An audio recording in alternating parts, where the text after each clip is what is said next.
welcome to the Mostly Pod Out at Night. Mostly, I'm Graveyard, joined by my co-host Salem. Hello. This is episode 22 of our weekly All Things Horde podcast. Tonight we'll be going to our third week of the 13 Slays of Chirstmas. We're almost done. Let's get this going. So this week we'll be discussing the 3 Black Christmas movies. Those were from 1974, 2006, and 2019. Now these are all the same movie. They're all reboots of the same movie, not sequels. I had originally thought that they were sequels, not remakes of the same movie. Obviously, yes. I've never watched any of these before, but yeah, I made the mistake of thinking there was Black Christmas, then 2, then 3. But no, they're all the same name, just came out in different years. Yes, this is a rarity for a slasher franchise to not have sequels, just purely remakes or reimaginings, which is pretty interesting for what these are. Yeah. So and this week we'll be doing number of peepholes out of 10. For anyone that doesn't know this, we'll explain why it's peepholes. For everyone that does know it, it's interesting. So we'll be tag teaming these recaps, just going through them as we normally do, first thoughts and all our normal stuff. And all your nice lists, we'll be determining if this is given to someone because they're on your naughty list or on your nice list. So whether you want to punish them or reward them. So we're going to start off chronologically, as we should, because the first one is 1974, Black Christmas. Regarded as really kind of the first slasher, modern day slasher. Right? We've discussed this before, that Psycho is kind of the first slasher just because of what it is. But this is definitely considered the grandfather of slashers, while he did this first. Halloween kind of perfected it in a way. Yeah, that's fair. I think Halloween just kind of sharpened the edge that was forged with this movie, I think. Yes, and we do see a lot of tropes coming from this movie too, which we'll be discussing as we get into this. Mm-hmm. So, kind of the background of this is this takes place at a sorority house. Right? It's a big sorority house. These are always huge. I've never been to a fraternity house, a sorority house, but like everyone having their own room. I don't know how realistic that is. I've never been in one either. I mean, I basically only have seen them in like movies and TV. I never was cool enough to go to either one of those kind of houses. But I mean, from what I understand, I mean, I think it depends on the college. Yeah. But I mean, I think depends on the college and how big the sorority is. But I think sometimes you get their room. Sometimes they have to like bunk up with somebody, just like a dorm room. Yeah. I think it just depends on, how much money they have or how much space they have, how big the college is, that kind of stuff. Right. But they seem to get bigger with each movie. Yeah. They seem to have more space. Right. Right. So the first one, 1974, kind of starts with a kind of a shadowy figure climbing into the exterior on the sorority house. And we see him enter the attic. Now, this is a sorority sister Christmas party. So they have the sorority mom there, and this is kind of just a kind of the exposition dump that we get for these movies, right? It's a good way to introduce everyone, to the audience watching. So it's just kind of going around, and then the house phone rings. And I'd say Jess, she's the main girl, answers it, and it's kind of just like a moaning, obscene-ish type phone call, right? They're like heavy breathing, moaning, and just like almost like a weird little rant, just an incoherent rant. Yeah, but with a lot of vulgar language, right? Yeah, like talking about like what they're going to do to these women and stuff like that. Right. Yeah. I mean, vulgar. I thought it was especially vulgar. I mean, especially considering the time period that this movie 1974. I was like, wow, those are some bold words for 74. But yeah, we could repeat them all, but there is some heavy words in there.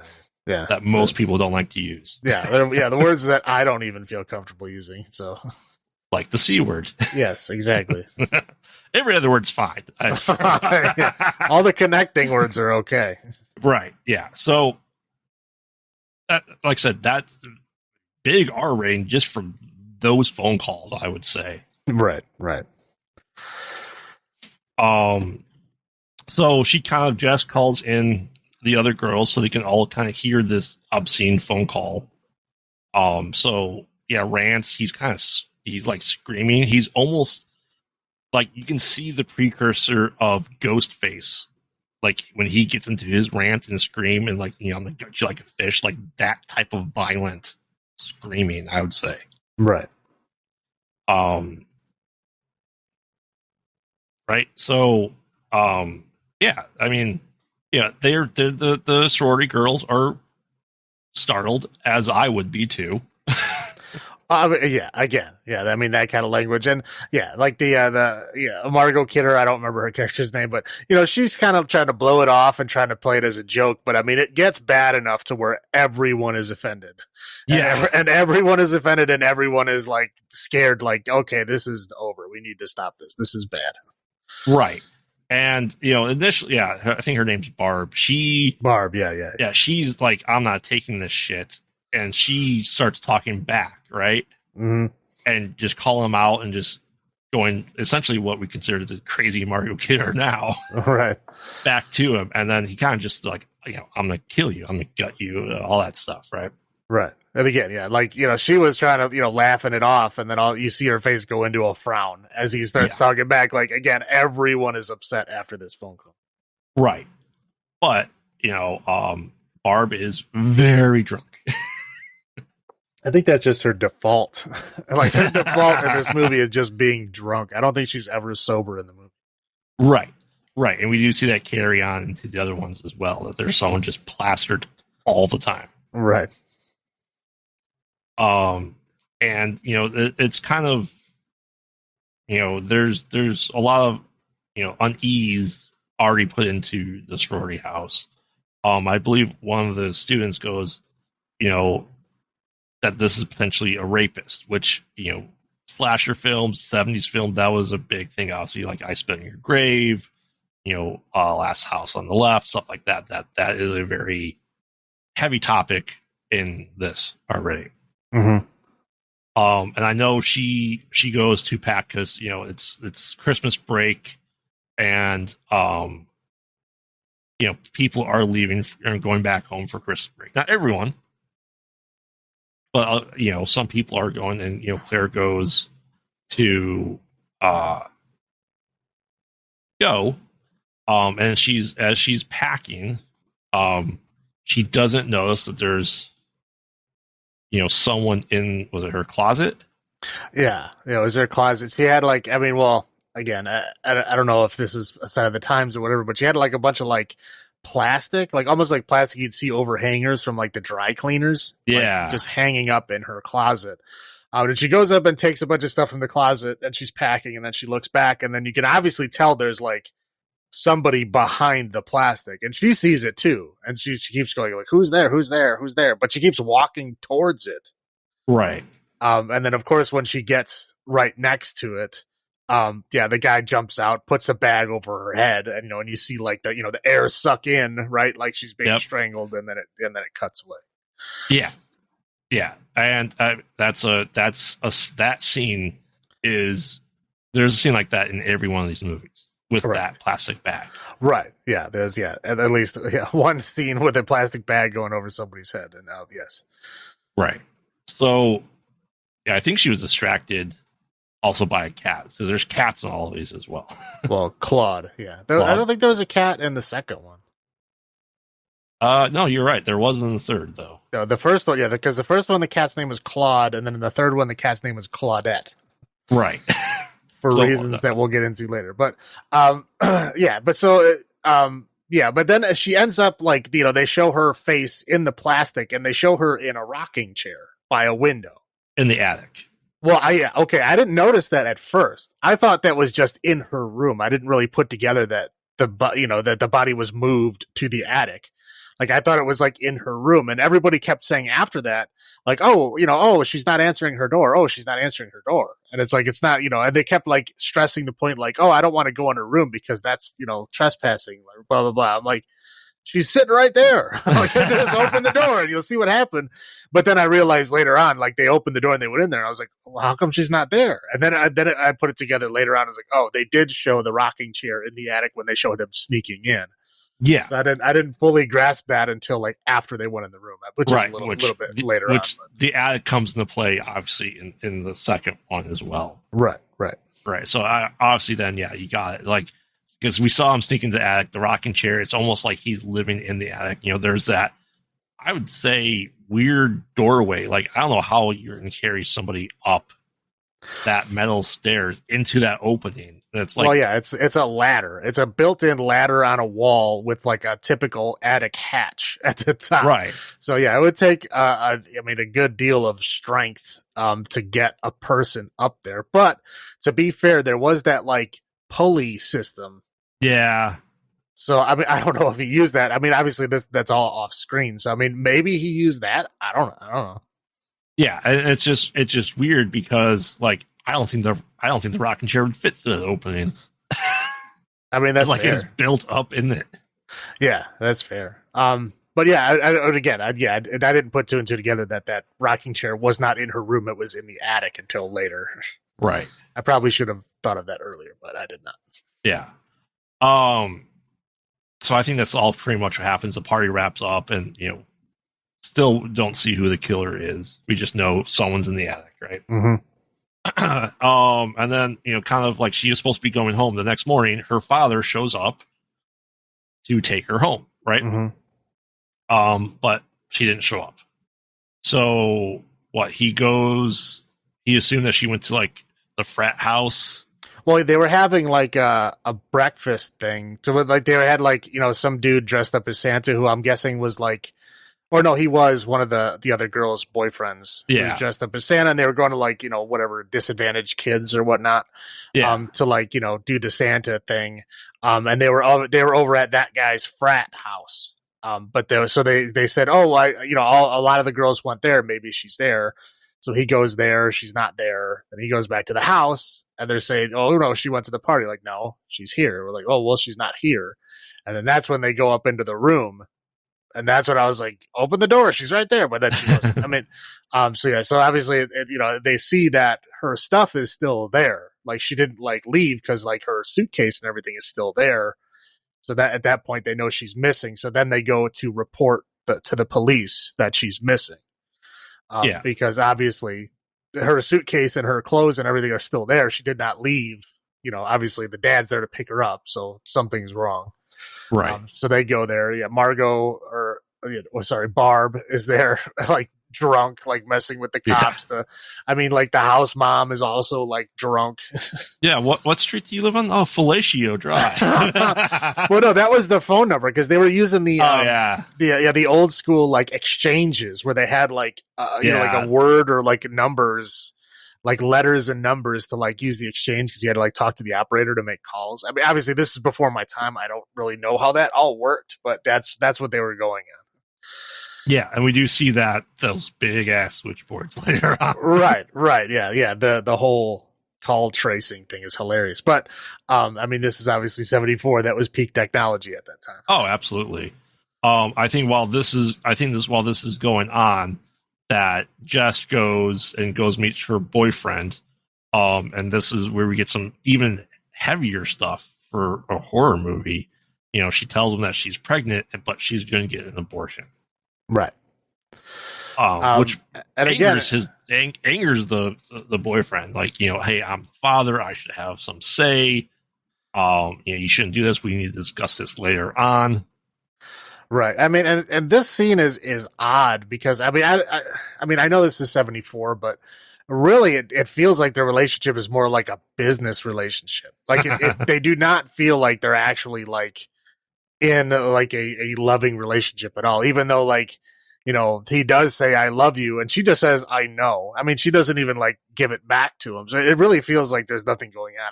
I don't think it's like movie chemistry. That's the problem. I think it's just that relationship. I think it was meant to be that way. But yeah, also the secondary thing is just to note is that this is 74 and Roe v. Wade was passed in 73. Right. So this is when this was wrote and filmed, it was like during that whole, hubbub. So it's an interesting little subplot that they threw in here just because it was one of the, the hot issues at the time.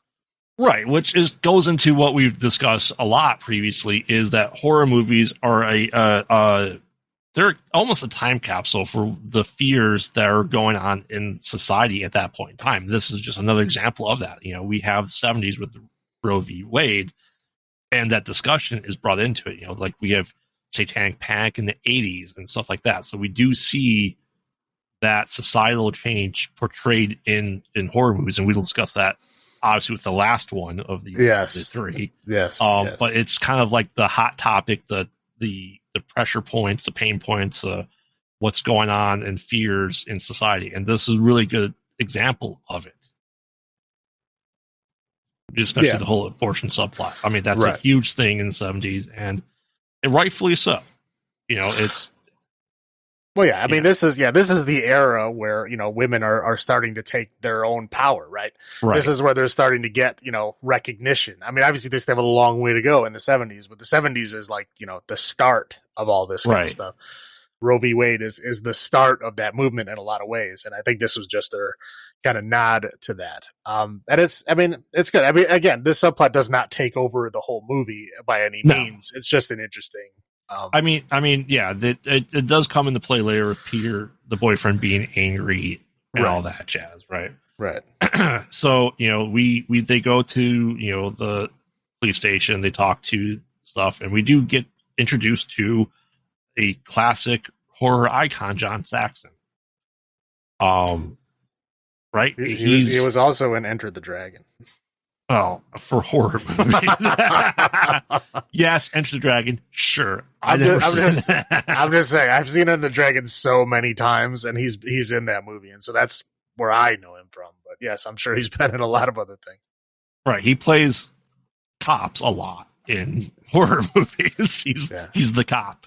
He plays like a proto Johnny Cage in Enter the Dragon. So yeah, I mean that's like I said, comes into play later. Also another subplot is there's another high school girl that's gone missing, and there's news reporters, and it's like right down the street, right? Which we find out later on that it's pretty much where we were. They go back. Everybody else goes out to go search, because it's starting to get dark by this point. So they go out to go search, and the house mom is going to go stay at her sister's for the holiday. Yeah. So she says, if I'm not here when you get back, it means I went to my sister's. And then they leave, and then she starts packing, and then she hears the cat meowing, Claw. Yeah. Claw. And she's like, oh, where are you at? And she's looking all around the house. And there's a scene earlier where she was looking around, but she didn't find him. But anyway, so now she hears the cat again, so she's looking for it. And then she hears that it's coming from the attic. So she climbs up into the attic, and she opens up the hatch, and she's looking around. And eventually she can hear him, but she can't see anything. But she sees Claire sitting in the rocking chair. Yeah. At that point, she kind of knows something's wrong, and then she turns around and she sees, whoever it is. We don't know at this point. And then they have a hook on a pulley system that they throw at her, and apparently hooks her in the throat or something. We see her body. We don't see what happens to her here, but we see her body later, and the hook is in her throat. Yeah. The interesting thing to note about this movie is the whole the first person heavy breathing, kind of menacingly, moving around and watching things and stuff like that. I know it's been done previous to this, but this really emphasized. Absolutely. Which, like I said, Michael Myers went through that too. He had heavy breathing. Right. Also of note that at this time, Barb still sloshed out of her mind. Yes. Got put to bed. So she's not part of the search. She's kind of left in the house by herself. Well, not by herself, but they put her to bed. Then they go looking, and then the house mother gets killed. Now they do find the girl's body, and she's horribly mangled, right? Right. Like The younger girl that went missing. Yeah. So they're doing a search party for the missing sorority girl, but they end up finding the child. Yeah. Instead. Yeah. Yeah. And I believe, so they find the body. Like, they're very, very distraught by this, and they kind of go back to the sorority house. The house mother's not there. Barb is still sleeping her drunk off. Right. Then I believe they get another phone call. Yes. And they're going, okay, now they're thinking that maybe this person's tied to the murdered high school girl. And rightfully so, because it's literally like right down the street. Right.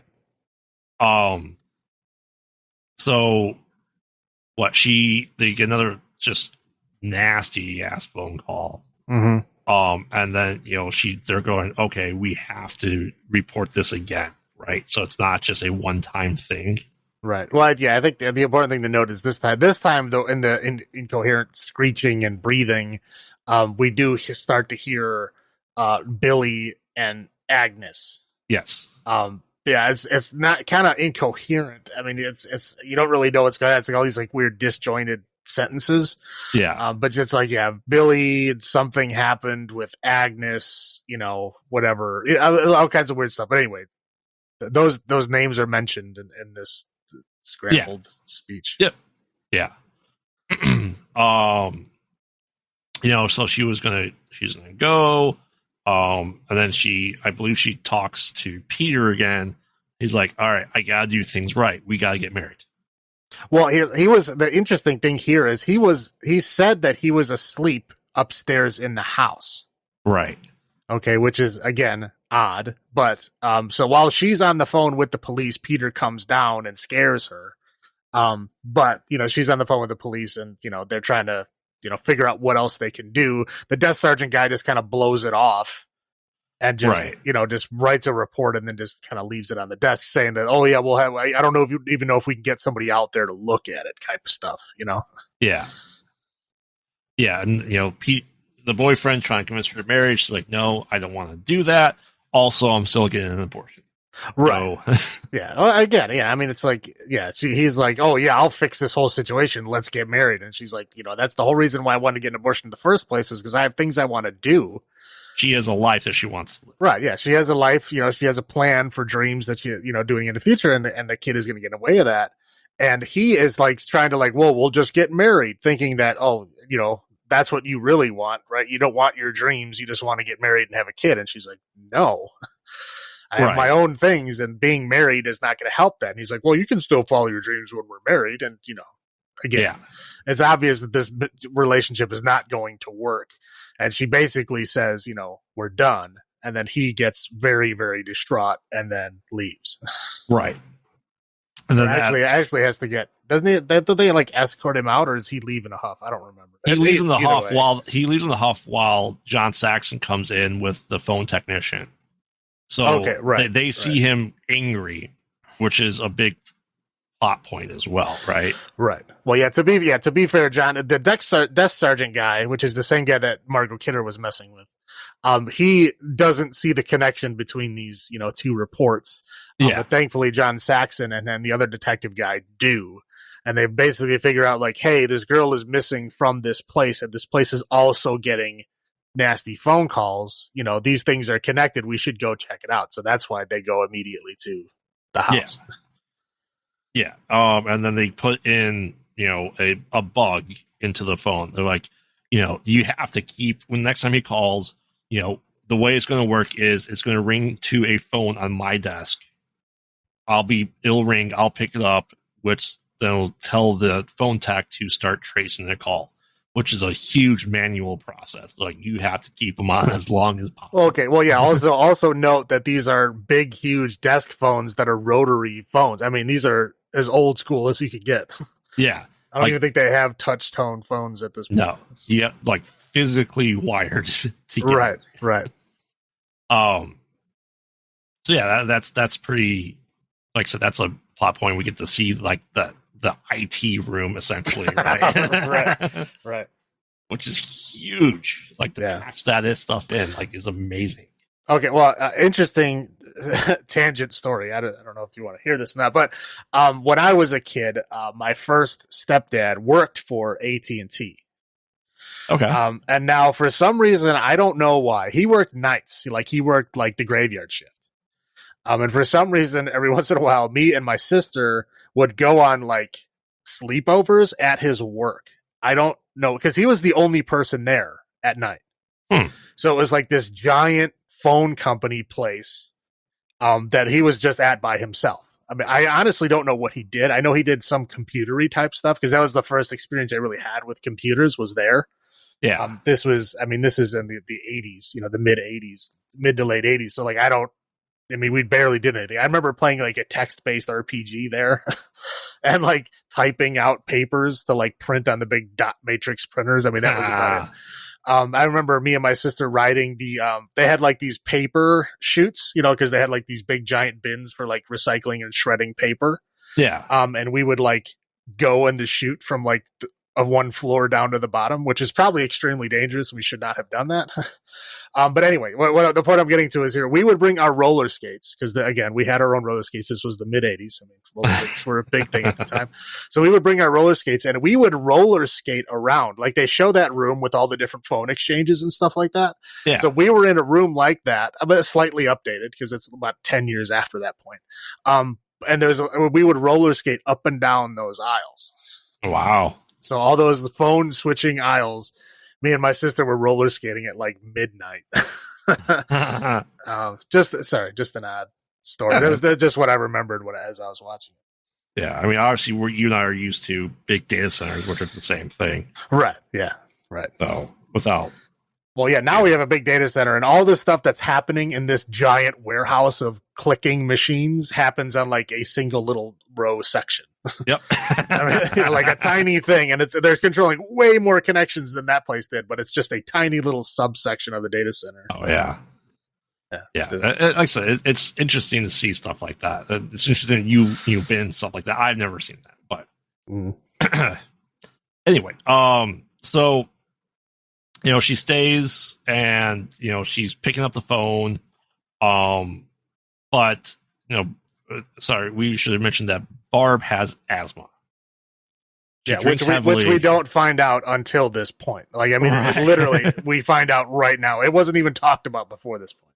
Right. So, the phone call comes in. She's trying to stay on the line to trace it. John Saxon's listening in.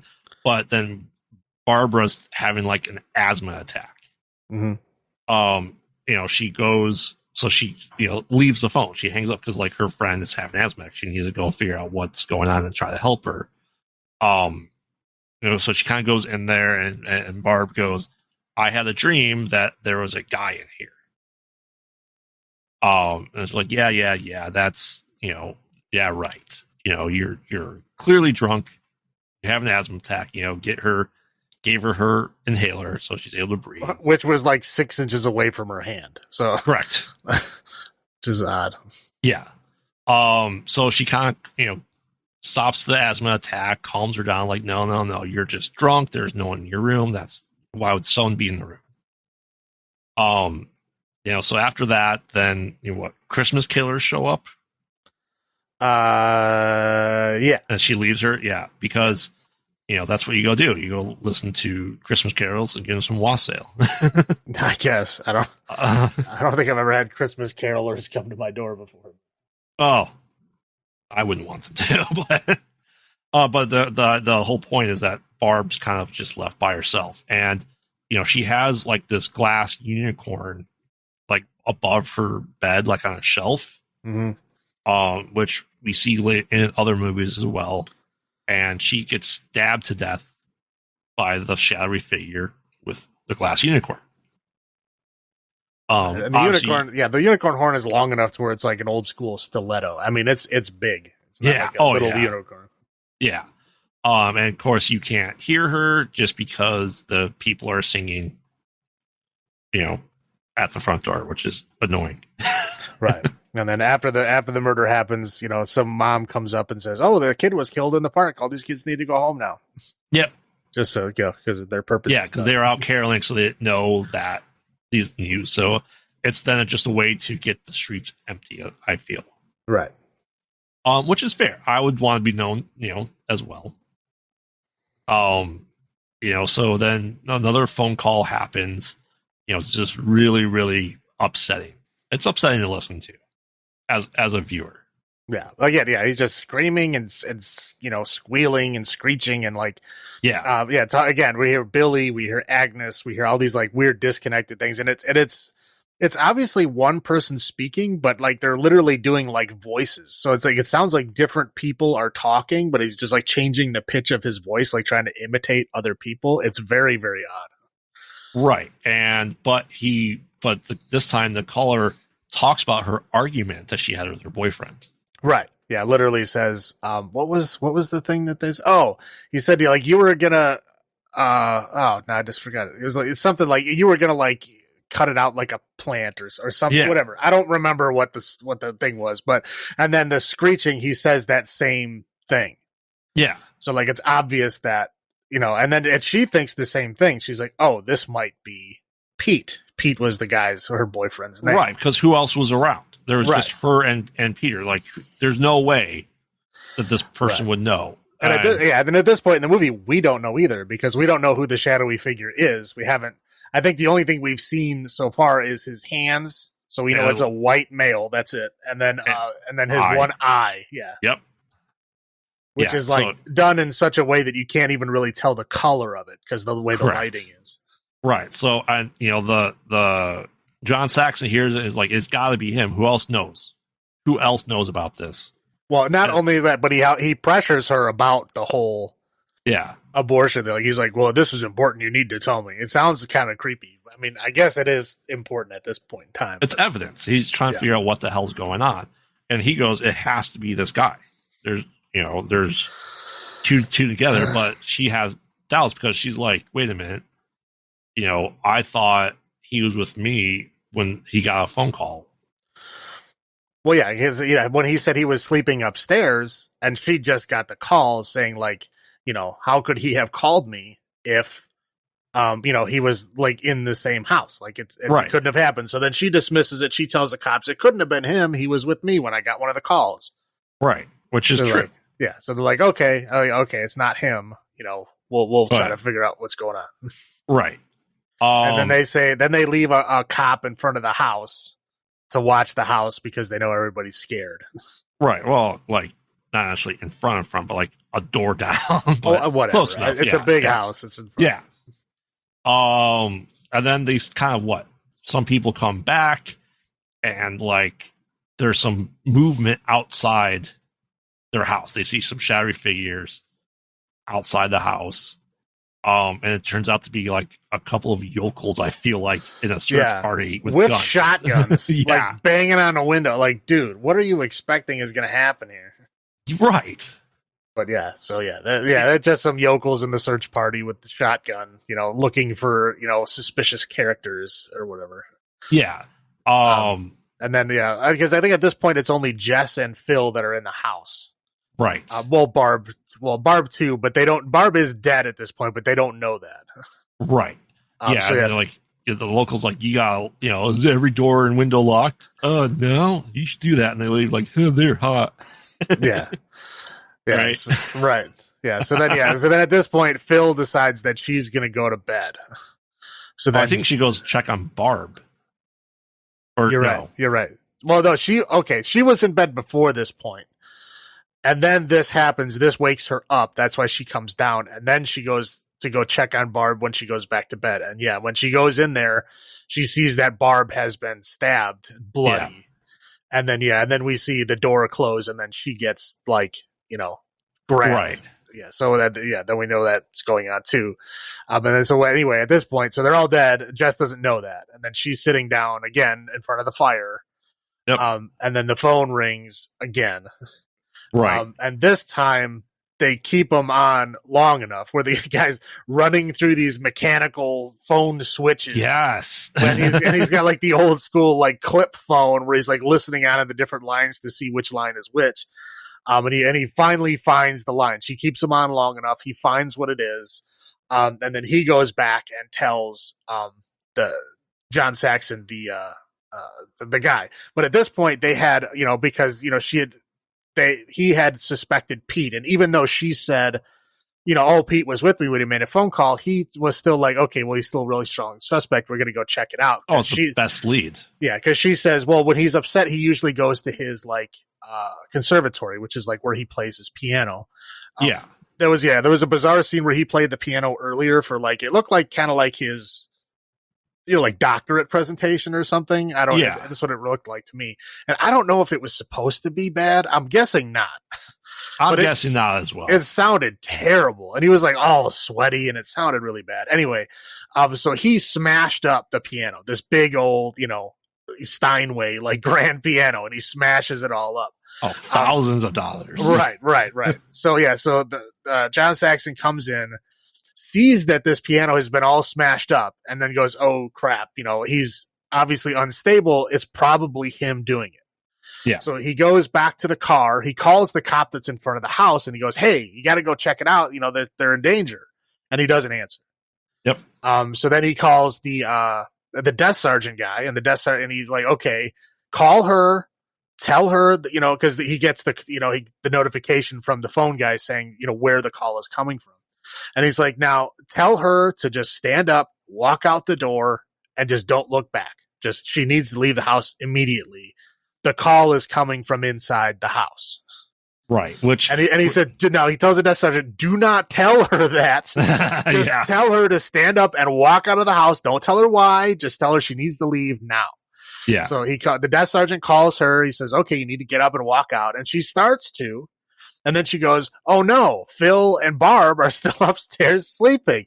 And so the desk sergeant is like, no, you gotta leave. And she's like, no, I'm going to go check on them. And he's like, no, you don't understand. The call is coming from inside the house. A classic line, right?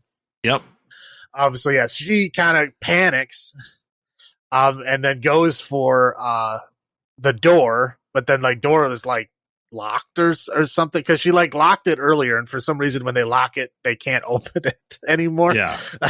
Whatever, it's 74 doors. I guess that's how they worked back then. Sure. Yeah, why not? We weren't alive. Right. Yeah. So then she starts to get then she goes back and she sees the fireplace poker, and she goes to try to get that, and she gets it, and then there's a kind of a struggle between her and this person. You don't see who this person is. Right. They're just kind of fighting, and she escapes into the basement. Yeah. She closed the door. The guy, whoever it is banging on the door, and then eventually leaves. So she goes out and she's hiding in the basement, and then she can see a person moving around the windows outside. Yeah. And she's hiding, and then somebody, kind of spots her. And at this point, we know it's Pete because we can hear him. And, as he wipes the glass away, we can see it's Pete out there. Yeah. And then he breaks the glass open and then starts coming inside. Right. He's very, very suspicious. Right. Yeah. I mean, he's got the crazy eyes going and everything. Right. So then, John Saxon shows up at the house. He sees that the cop that was in the car in front has his throat slashed, so that's why he's not answering, because he's dead.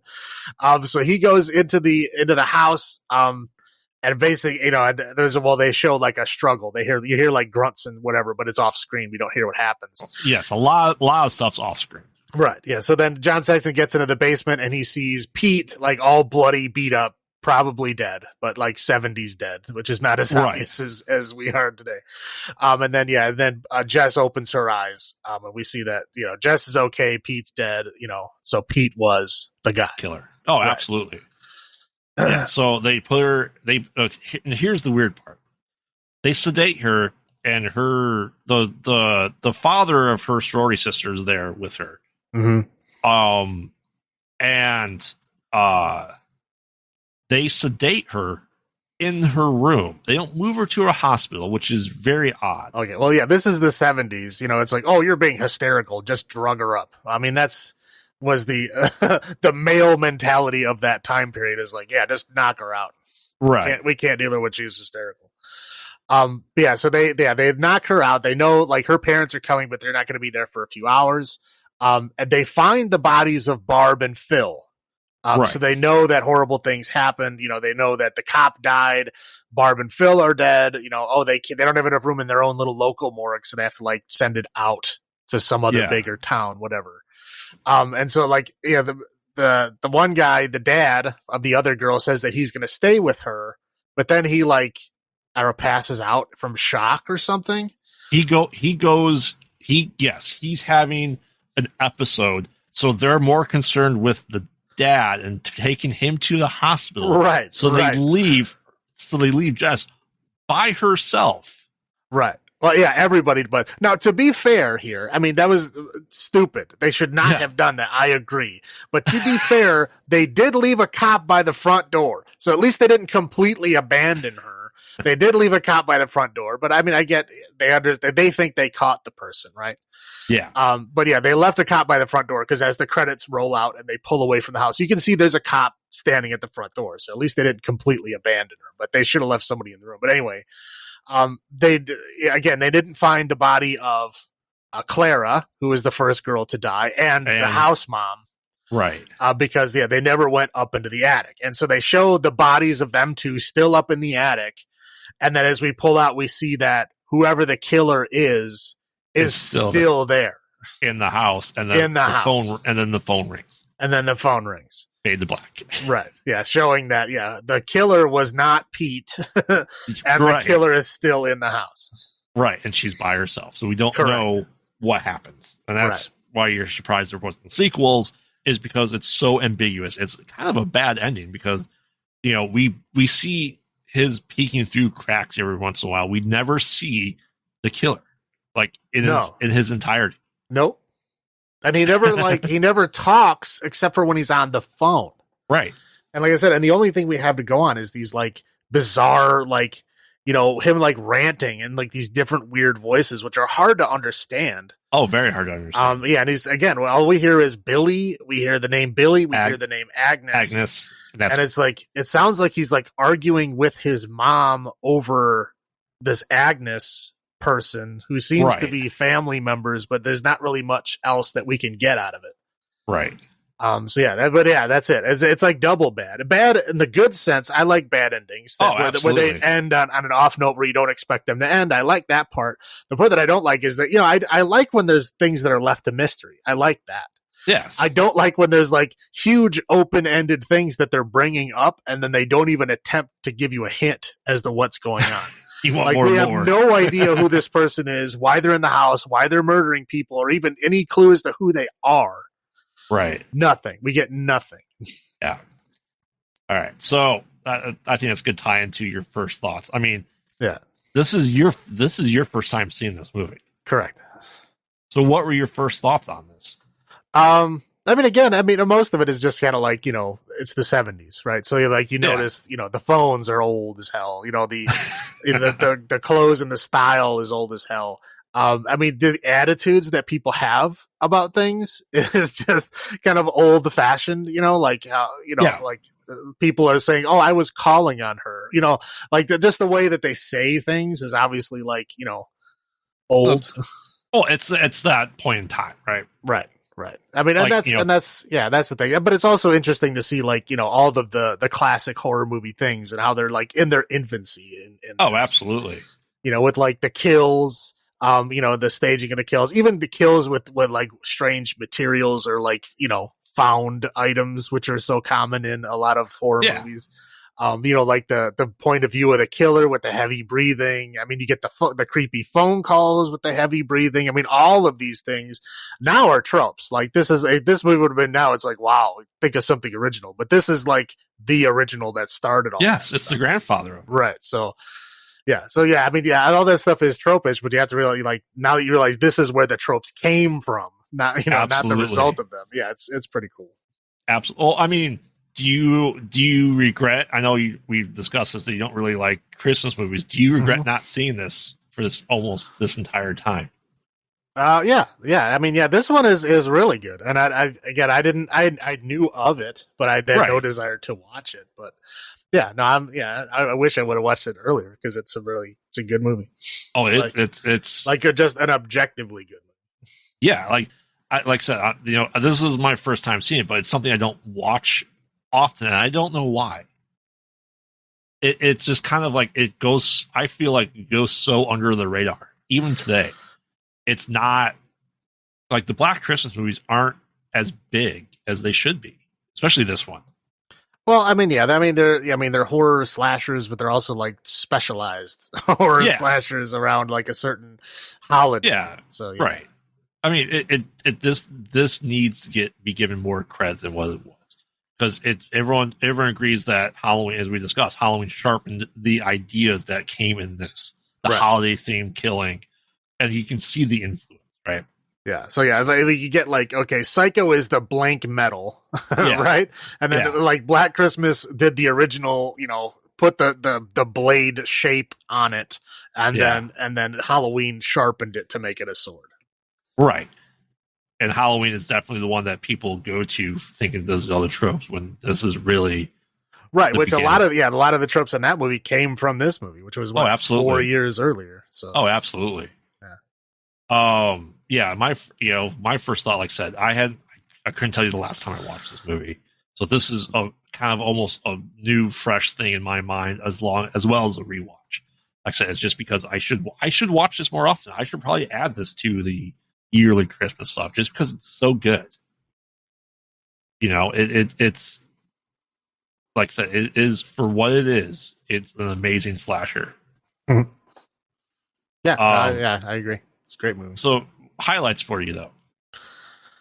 Highlights are basically all the things I mentioned. It's like all the cool 70s stuff. Yeah. I like seeing that. I like seeing, especially like the high technology of the 70s, which was like tracing a, corded phone call on a rotary phone, Yes. And seeing like, the geeky guy of that time period is like a phone geek, right? I mean, because that's all there is to be geeky about. Yeah. And then, again, seeing all these, tropes and where they originated and where they're going. Again, I thought it was, I dug it. I thought it was we saw ourselves, almost 50 years ago. Right. Exactly. Yeah. Again, that IT geek of the 74 is a phone dude. Right. Yeah. I agree. The highlights definitely there. The tropes are there, and the bad ending, the ambiguous ending. It's like, we discussed how we want more answers, but I mean, like, for 74 to have a bad ending. Yeah. I mean, that's amazing. It is. Low points for me, it's what we touched on before, the relationship with Jess and Peter. Right. It's like, my parents gave you 2 oxen to be with me. You're right. It's like, it is a business thing. Right. That's what it felt like. It felt like, I'll be your college boyfriend if you, perform your wifely duties with me. Like, it was like very like stiff. I don't know. Yes. I mean, but I think part of that was to give the illusion that maybe it's him. Oh yeah, I have no doubts that they were putting a lot of red herrings in to make him seem unhinged. Like the whole abortion subplot was his motive. His whole failing at his school thing, would have put him in the unhinged category. Like, again, there's lots of things leading towards him being, crazy or whatever, or willing to do it. Yeah. And the other little point would be, I know why they did it for budgetary, and because it was, 74. Everything pretty much, all the killings are off screen. Yeah. For the most part. Right. Pretty much. What about you for low points? Low points would probably be Mr. Harrison. That guy is so annoying. I mean, he's like offended by like everything. He's basically like offended by the idea that like women can have minds of their own. I mean, he's just like so old school. He feels like he's from like 1947 or something. I don't know. Just the way he reacts to everything. And then at the end, he passes out from shock. It's like, this guy, I mean, he's got the vapors. Yeah. I just don't like that guy. He's just like the epitome of everything, like just bad about that time period. And they kind of all put it all into one guy. And I just don't like that guy. What about the laughing cop that just laughs the entire movie because of fellatio? Okay, well, I mean, that's a funny joke. If somebody said, "Yeah, my number is fellatio 123," and you go, "Okay, let me write that down. How do you spell it?" Like, you have no clue what it is. Yeah, you're gonna laugh your ass off at that guy. I mean, I don't see a world where I would not laugh hysterically at somebody doing that. Yeah, that's fair. All right, so like I said, we discussed this off screen, but Naughty or Nice, we're determined if this is, would you give this to someone who's on your naughty list, or would you give this to someone on your nice list? So, where would you give this movie? Because they were good or because they were bad? I would give it to someone on my nice list. This is a good movie. I would give it to someone who I feel would appreciate it.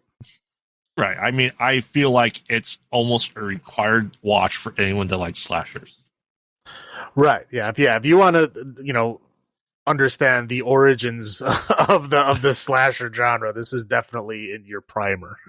Yeah. Yeah, I agree. Yeah, it's definitely on the nice list. Like this is, like I said, I had forgotten how good this was. It's not on many lists that I watch of people discussing things either. Right. And it should. Yeah, that's fair. All right. So this week we're doing number of peepholes out of 10. What would you give this movie? I will give this movie 8 peepholes out of 10. It's a good movie, definitely high enough to be on a rewatch list. Oh yeah. Yeah. I'm going to go to a 9. It's just because, if I watched it more, it'd probably be higher, but I just wanted to make sure that I watched this enough. Give as much appreciation as it should have. Right. It's almost a damn near perfect slasher. Right. For being one of the first. Right.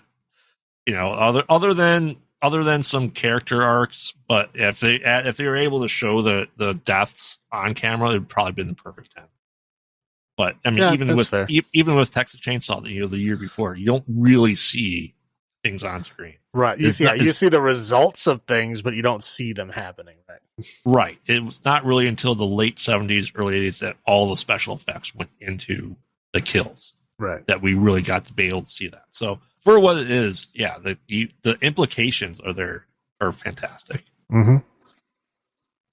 All right. So that brings us into Black Christmas, the 2006. Right. And again, I mean, just looking at the cast of this movie is pretty great. Yeah, I mean, you got Laurel Lance from Arrow. You've got the girl from Mean Girls. I think she was Lacey Cuthbert, the dumb one. I think she was the dumb one, right? Yeah, the original voice of Meg. Right. Family Guy. Yes. Right. You got Michelle Trachtenberg, who is from, I know she's from Buffy. I didn't really watch Buffy, but she's from a lot of stuff. A lot of people know who she is. We've got Ramona, of course. Mary Elizabeth Winstead is in this, back in kind of the beginnings of her real career. Yeah. I mean, there's a lot of interesting casting happening in this movie. Oh, absolutely.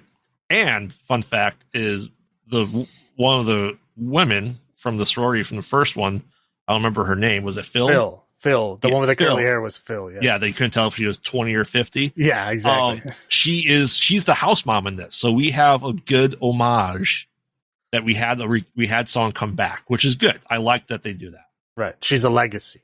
She is a legacy. Yes. But yeah, and that's, like you said, the funny thing is she looks about the same age.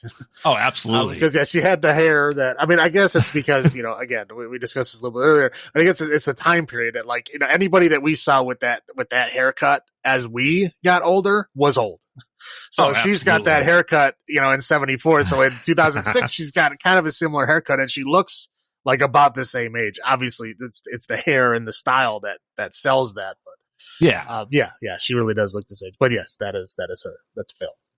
Yeah, and like I said, that's pretty good. I like it. It's we do get a lot of the same names for a lot of people. So this is a remake, slash reimagining. I don't think it's a full remake. It is. I mean, it is. They do credit the original writer. It is based on the same screenplay. Right. Obviously, they made some significant changes, but it is based on the same screenplay, which again, we'll get into the differences of the story here. But I want to believe that stuff was probably in the original screenplay at some point. They just didn't put it in the movie for whatever reason. They wanted to leave the mystery in or whatever. I mean, that's fine. But yeah. So we kind of get like weird exposition dotted throughout the movie where it shows like flashbacks and time jumps as to like where things are and why things are. It's interesting. But anyway, we start off with I believe it's the girl packing first, right? The girl wrapping the present, I think, is the first thing. Is it the first thing, or yeah, because it's before the hospital. Okay, yeah, so yes, because that happens before the hospital, so you don't know who it is until after the hospital. Anyway, so yes, she's like wrapping the present. It's kind of the same scene as Clara from the first one, where she was like, wrapping presents in her room. And then something happens, but it's kind of the same thing where it's a very clear homage to the original, to where she's packing stuff in her room. She looks in the closet. There's a plastic hanging in the closet, just like in the original one. Only it doesn't, the person doesn't come out of the closet this time, but again, they're just, showing the homage to the original. She's writing a card to her big sister, who we find out in a minute. Yeah, Lee or Lee. Right? Yeah, Lee. I think it's Lee. Yeah. She's writing a card to her, and she writes the name Lee, and then it looks like she's like thinking of what to say. Right. Right. And then she thought she sees something in the closet. She gets up and looks. There's nothing there. She sits back down. And then she gets the bag over her head. Yep. But this time it is quite a bit more violent, to where he puts the bag over her head and then just starts slamming her head. I don't know if she's stabbing it or hitting with a hammer or what it is, but something. It is unpleasant looking. Yes. And then so that goes away, and then we see her just like in the first movie, with the bag over her head, gets put in the rocking chair in the attic in front of the window. Right. Just so it's basically imitating that whole very first sequence in the first movie. Oh, absolutely. Right. Absolutely. And then we flash to the hospital. Right. Yeah. Then we flash to the hospital, where there's, like a mental ward, like a maximum security mental ward. And it's like a guy handing out like milk and cookies, like for Christmas, that the patients get or whatever. Yeah. And he essentially gets to the end of the row, and then it's like Billy is his name. I don't remember his last name. Lentz. Billy Lentz. Doesn't matter. It's Billy. Right. Yeah. Billy. So yeah, he goes to give the milk and cookies. And of course the guard, is like stopping him, like, "Oh, do you know the story of Billy or whatever?" Let me tell you the tale. Right. Yeah. Let me tell you the tale. So then we start getting a little bit of information about, Billy, and how he was born with some kind of condition that made essentially jaundice. Right. Yeah. He's essentially like the yellow bastard from Sin City, so where he's all yellow. Yeah. And basically, we find out that his parents didn't love him or whatever. Well, his dad. Like he was discussing, like he's talking about what Stan's gonna bring, and he's like, "Mom, like, didn't you hear Stan's dead?" Yeah. Mom is not a pleasant person at all. Dad seems supportive of him. Well, but Dad seemed like he had his own problems. But again, I mean, he felt like I think I kind of felt like he couldn't express himself emotionally well, which is probably true, especially considering the time period. Anyway. But he's obviously way nicer than she is. He's like trying to treat him like a normal child, to where the mom is just being horrible and nasty. Right. And then we get to see he's like, "Hey, there's something for you in behind the wall." And we see Billy start to he has a hole in the drywall. He starts picking at it a little bit more, and he kind of goes into there. Okay, we're starting to see his path of hiding inside the walls and start creeping. Right. But then a couple of years pass, and so he's got the presents, and something happened. There's a big argument between Billy's dad and his mom, and there's another guy involved, and the mom just straight up kills Billy's dad in the same way that he just killed that girl. Yes. Yeah. Puts the bag over his head and then hits him a bunch of times with a hammer in the head. Oh, absolutely. And he watches the wwhole thing. Right. Through a hole in the door, or through the space underneath the door. So that's we're getting that this is his MO. Right. And they it's all it's not I guess it's a crawl space, right? It's underneath the house. Yeah. They bury him in the crawl space. It's not crawl space because you can open up a lattice and get underneath there. Yeah, it's kind of under the porch, but it obviously goes a lot further than just the porch. So yeah, I'm not sure what the architecture is there, but yeah, it's some kind of cross between an under the porch and a crawl space type deal. Yeah. So he goes and starts to. They see him. They're going to go after him. He climbs his way up into the attic, where then the mom is like, I'm going to keep you up there, and then like puts a padlock on it. Right. So yeah, that's essentially what happens, and then we continue down the story. It's like 10 years later or something like that. Yeah.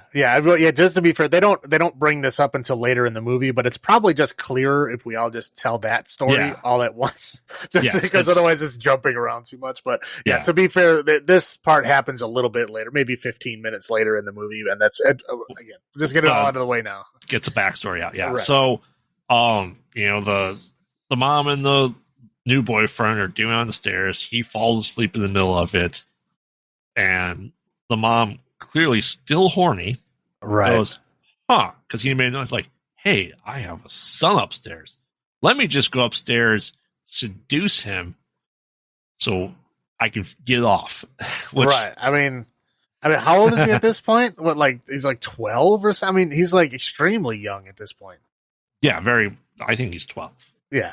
But we don't really see him. Like, we stop seeing what he looks like at this point in time. So he's just he's more of the eyes that we get from the first movie. Right. And then it says 9 months later, and then Agnes is born.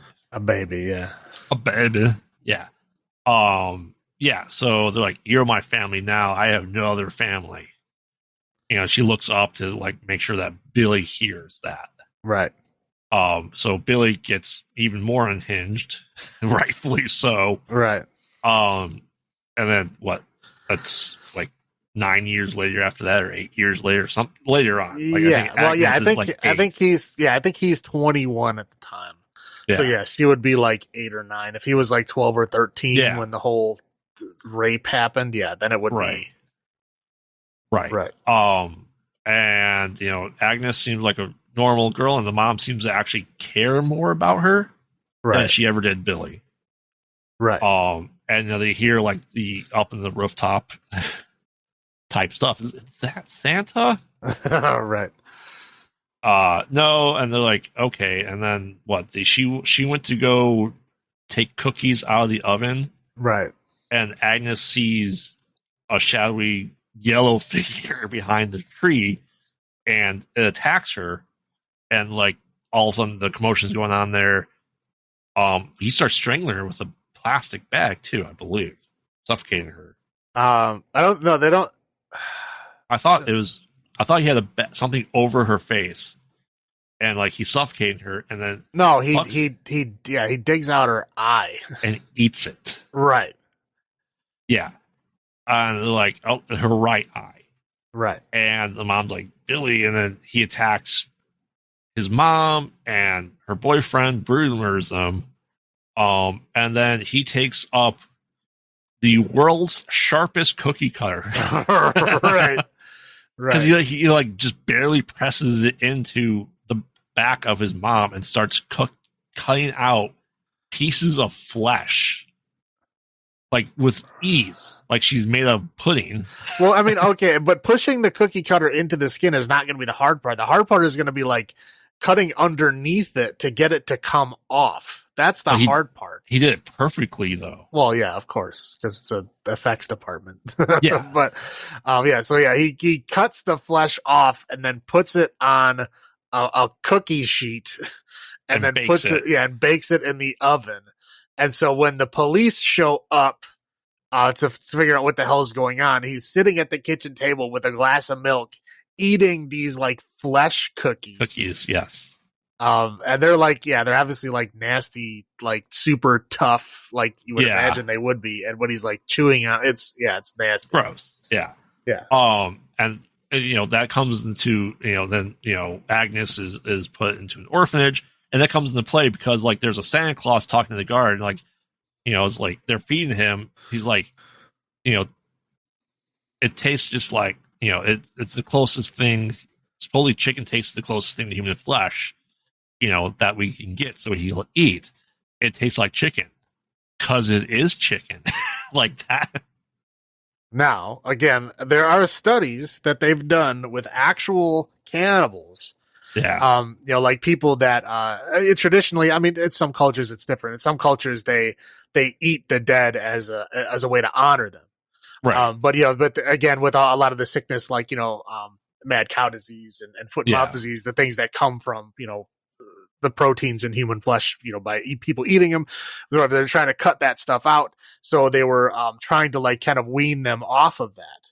And so like people that have actually eaten human flesh, they would ask them, what is the closest that you can get to human flesh without it being human flesh? And you know what the answer was? Chicken. Spam. Oh, spam? Spam is the closest that you can get. They always joke like it's supposed to be pork, right? Well, yeah, long pig is the whole the whole joke. Yeah. But it's supposedly like actual cannibals have voted and they say that it's spam. Spam is the thing that tastes the closest to human flesh that you can get without it being human flesh. Yeah. So they should have been giving them slabs of spam is what they should have. There you go. But then to tell the story, the Santa Claus is like, "What the fuck?" Right? Yeah. And they're going about the way. They gave him like a candy cane. And the guard goes to check on him for the night. They say, it's Christmas Eve or Christmas Day that he tries to escape every year. Mm-hmm. And this guard must be his first day because the way he's acting, it's like it's his first day on the job. Right. He peeks in the room. And Billy's not there. Well, yeah, he peeks in the room, but he also sees like a hole in the wall. Right. Which is like a hole in the wall with like some pipes in it, which is, I mean, it doesn't take a genius to see that like a human body cannot fit in that hole. It's not big enough. Right. He went Shawshank Redemption or made it look like he went Shawshank Redemption. Well, that's why, like, if ever you're going to go in a extremely dangerous prisoner's cell, like they have teams that do that. Right. Like there's always like one guy with a riot shield and then like two guys behind him. I mean, that's how they go into those, dangerous cells. Yeah. They, of course he did not follow protocol at all. And right. he goes into the room and goes to like kneel down and look at the hole in the wall without even looking around the room. I mean, obviously I knew what was going to happen, but yeah. Right, so then his first day. It's his first. Yeah, it seems like his first day. Yeah, like old curmudgeon security guard. Somehow, it's his first day, or he forgot his training or whatever. Right. So of course, and then he gets stabbed in the back by Billy with the candy cane. That he licked enough to get sharp, which we've all done as kids, right? But that is candy cane. Well, it's yeah, possible. Yeah. But that is a real thing. Like they do not give prisoners candy canes for that reason. Because you can easily make it into a shank, right? So they don't get them. So I don't know why they would fail that protocol. First day, first day. Apparently, it's everybody's first day. He tries to escape every year. Let me just ignore all protocols in the day he tries to escape. Yeah. Oh, he's trying to escape every year. There's no way out of there. Obviously, or he would have gotten out by now. Right. Oh, there's a hole. Yeah, let's just open the door and leave it open. Right. Yeah, and then it's implied that that Billy kills the guy who's Santa and then walks out. Right, yeah, and then he walks out as Santa, but instead of having presents in his bag, it's the guy's body. Right. Which he then throws in the trash. And then he throws the Santa suit in the trash, too, which I was like, why did you just keep the Santa suit on? That would be more of a Christmas slasher. I guess that's more like Silent Night, Deadly Night. Yeah, I was going to say that's another slasher Christmas genre. So, now we piece together all these backstory components. And again, a lot of these happen later in the movie, but again, it's confusing to go back and forth. So right. So now we can go back then to that. And the tradition in the sorority house is they have a present for Billy every year because the sorority house was Billy's house. Right. So and they knew that. Right. So that's a tradition they've always done that they have a present for Billy. Right. So big exposition dump from them and by us, obviously. All right. So that's essentially what happens. Yeah. So then all the sorority girls are then having like they're kind of like Secret Santa, present giving away thing. They're trying to get people to come down, and that's when you get like the one Megan girl like doesn't want to come down because she's like upset. She's also watching herself get boned by a guy that's dating one of the other girls who's dating Laurel Lance, right? Yeah. So essentially this is our Peter, right? Right. We have the Peter that he's like, hey, come away with me. Just spend you're my family now. He says that to her in the car. Right. Yeah, he says it like very unnervingly. I was like, run. Run. Like that anybody who says that weird shit to you, you need to get away from. Right. And so you see him, she's like, no, I have to be with my sorority sisters. They're my family, blah, blah, blah. And you see him make a phone call. You see him looking out the window at another girl who's also on the phone. And we don't hear the exchange. Right. Right. But we can tell that she gets upset and goes upstairs. And again, that's when she goes on her computer and starts watching the movie of her boning that guy. In QuickTime. Yes, in QuickTime on an ancient Mac. Yes, but yeah, and leaves it up. Yes, and leaves it up, and she has the world's longest screensaver. Apparently, I think it's 5 hours. Yeah, it's like a long time. Anyway, so they're like trying to get everybody to go downstairs for this gift opening thing. That girl, that girl is Megan. She refuses to come down. Anyway, everybody else goes down. They can't find the present for Billy, which doesn't matter until later. And they like start to open up stuff, and then like the house mom opens up her present, and then I think this is a teddy, essentially. Right? Yeah, like a nighty. Well, because they make that happens in the first one too. They give her like some ugly ass pajamas. They don't give her like a night. But it's just lingerie. It's just a play on that. Yeah. But it's like that's your gag gift. Right. And then they were like, "Oh, let us get her your real gift," And then as they go to do that, then somebody knocks on the door, and they answer it, and it's Lee, who is was his name Claire in this movie too? I think it is Claire, the first girl. Well, I think before that, I think we get introduced to like the weird girl. Oh, Eve, right? Eve, like all of a sudden, like they're banging out. All of a sudden, you have like the bottom point of view up at her, and she's like, she looks to like Laura Prepon. Right. Yeah. With thick ass glasses. Right. And she gives what, Kelly the present? Or something. Yes. She gives somebody a present, and they're like, I know you like unicorns, and it's a glass unicorn. Right. Yeah, very similar to the one used in the first movie. Great homage, right? Right. And they're like, holy shit, like she's creepy as hell. So we have her like, okay, something's off about her. Right. Yeah. Clearly. Right. Well, yeah. Also, to note that the glass unicorn was wrapped in a newspaper from like 1991. Right. From 1991. Right. So she like leaves or disappears. They don't know where she goes. She's like, I'm leaving now. I just want to give you my secret Santa gift. Right. So then Lee, Claire's older sister, comes over saying like, hey, Claire never showed up to the train station. I need to talk to her. Where is she? And she's like, oh, I don't know. She's not here. And like, well, you can wait here with us, or we can go check her room, whatever. And they're looking for Claire, and they can't find her. So they're looking around, and we have more of the exposition when they go up to Megan's room, because they go to look for Megan because she's not there either. And then that's where more of that story about him comes out, because they find the creepy dude in Megan's room, who then says, oh, well, I was sneaking back in to get into Kelly's room, but her window was locked, so then I came into Megan's room. So it was the only one that was open. And his back is towards laptop where the sex tape, if you will, still on there. Right, yeah. So, yeah, he comes out kind of like guilty-ish. Like he had seen the laptop. Like he knows what's on there. Yeah, so he's trying to dissuade his girlfriend from getting into that room. Right, yeah. So he's like telling the story of Billy. Yeah. While she's searching the room, and he keeps like trying to interrupt her from seeing what's on the screen instead of fucking closing it. Oh, right. Yeah. Instead of just closing it like a normal person. But, and so I don't, eventually, because I think the power goes out.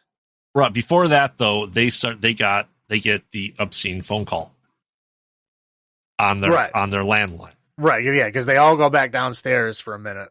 Yeah. to get the obscene phone call, and it's the same weird squealing, screeching thing as before. But again, now when you say Billy and Agnes and like she's my family now it makes sense because we know who Billy is, we knew who Agnes is, we know who Mommy is because again we just saw them in the previous So they're talking about like she's my family, now. right, and they don't know what they're alluding to.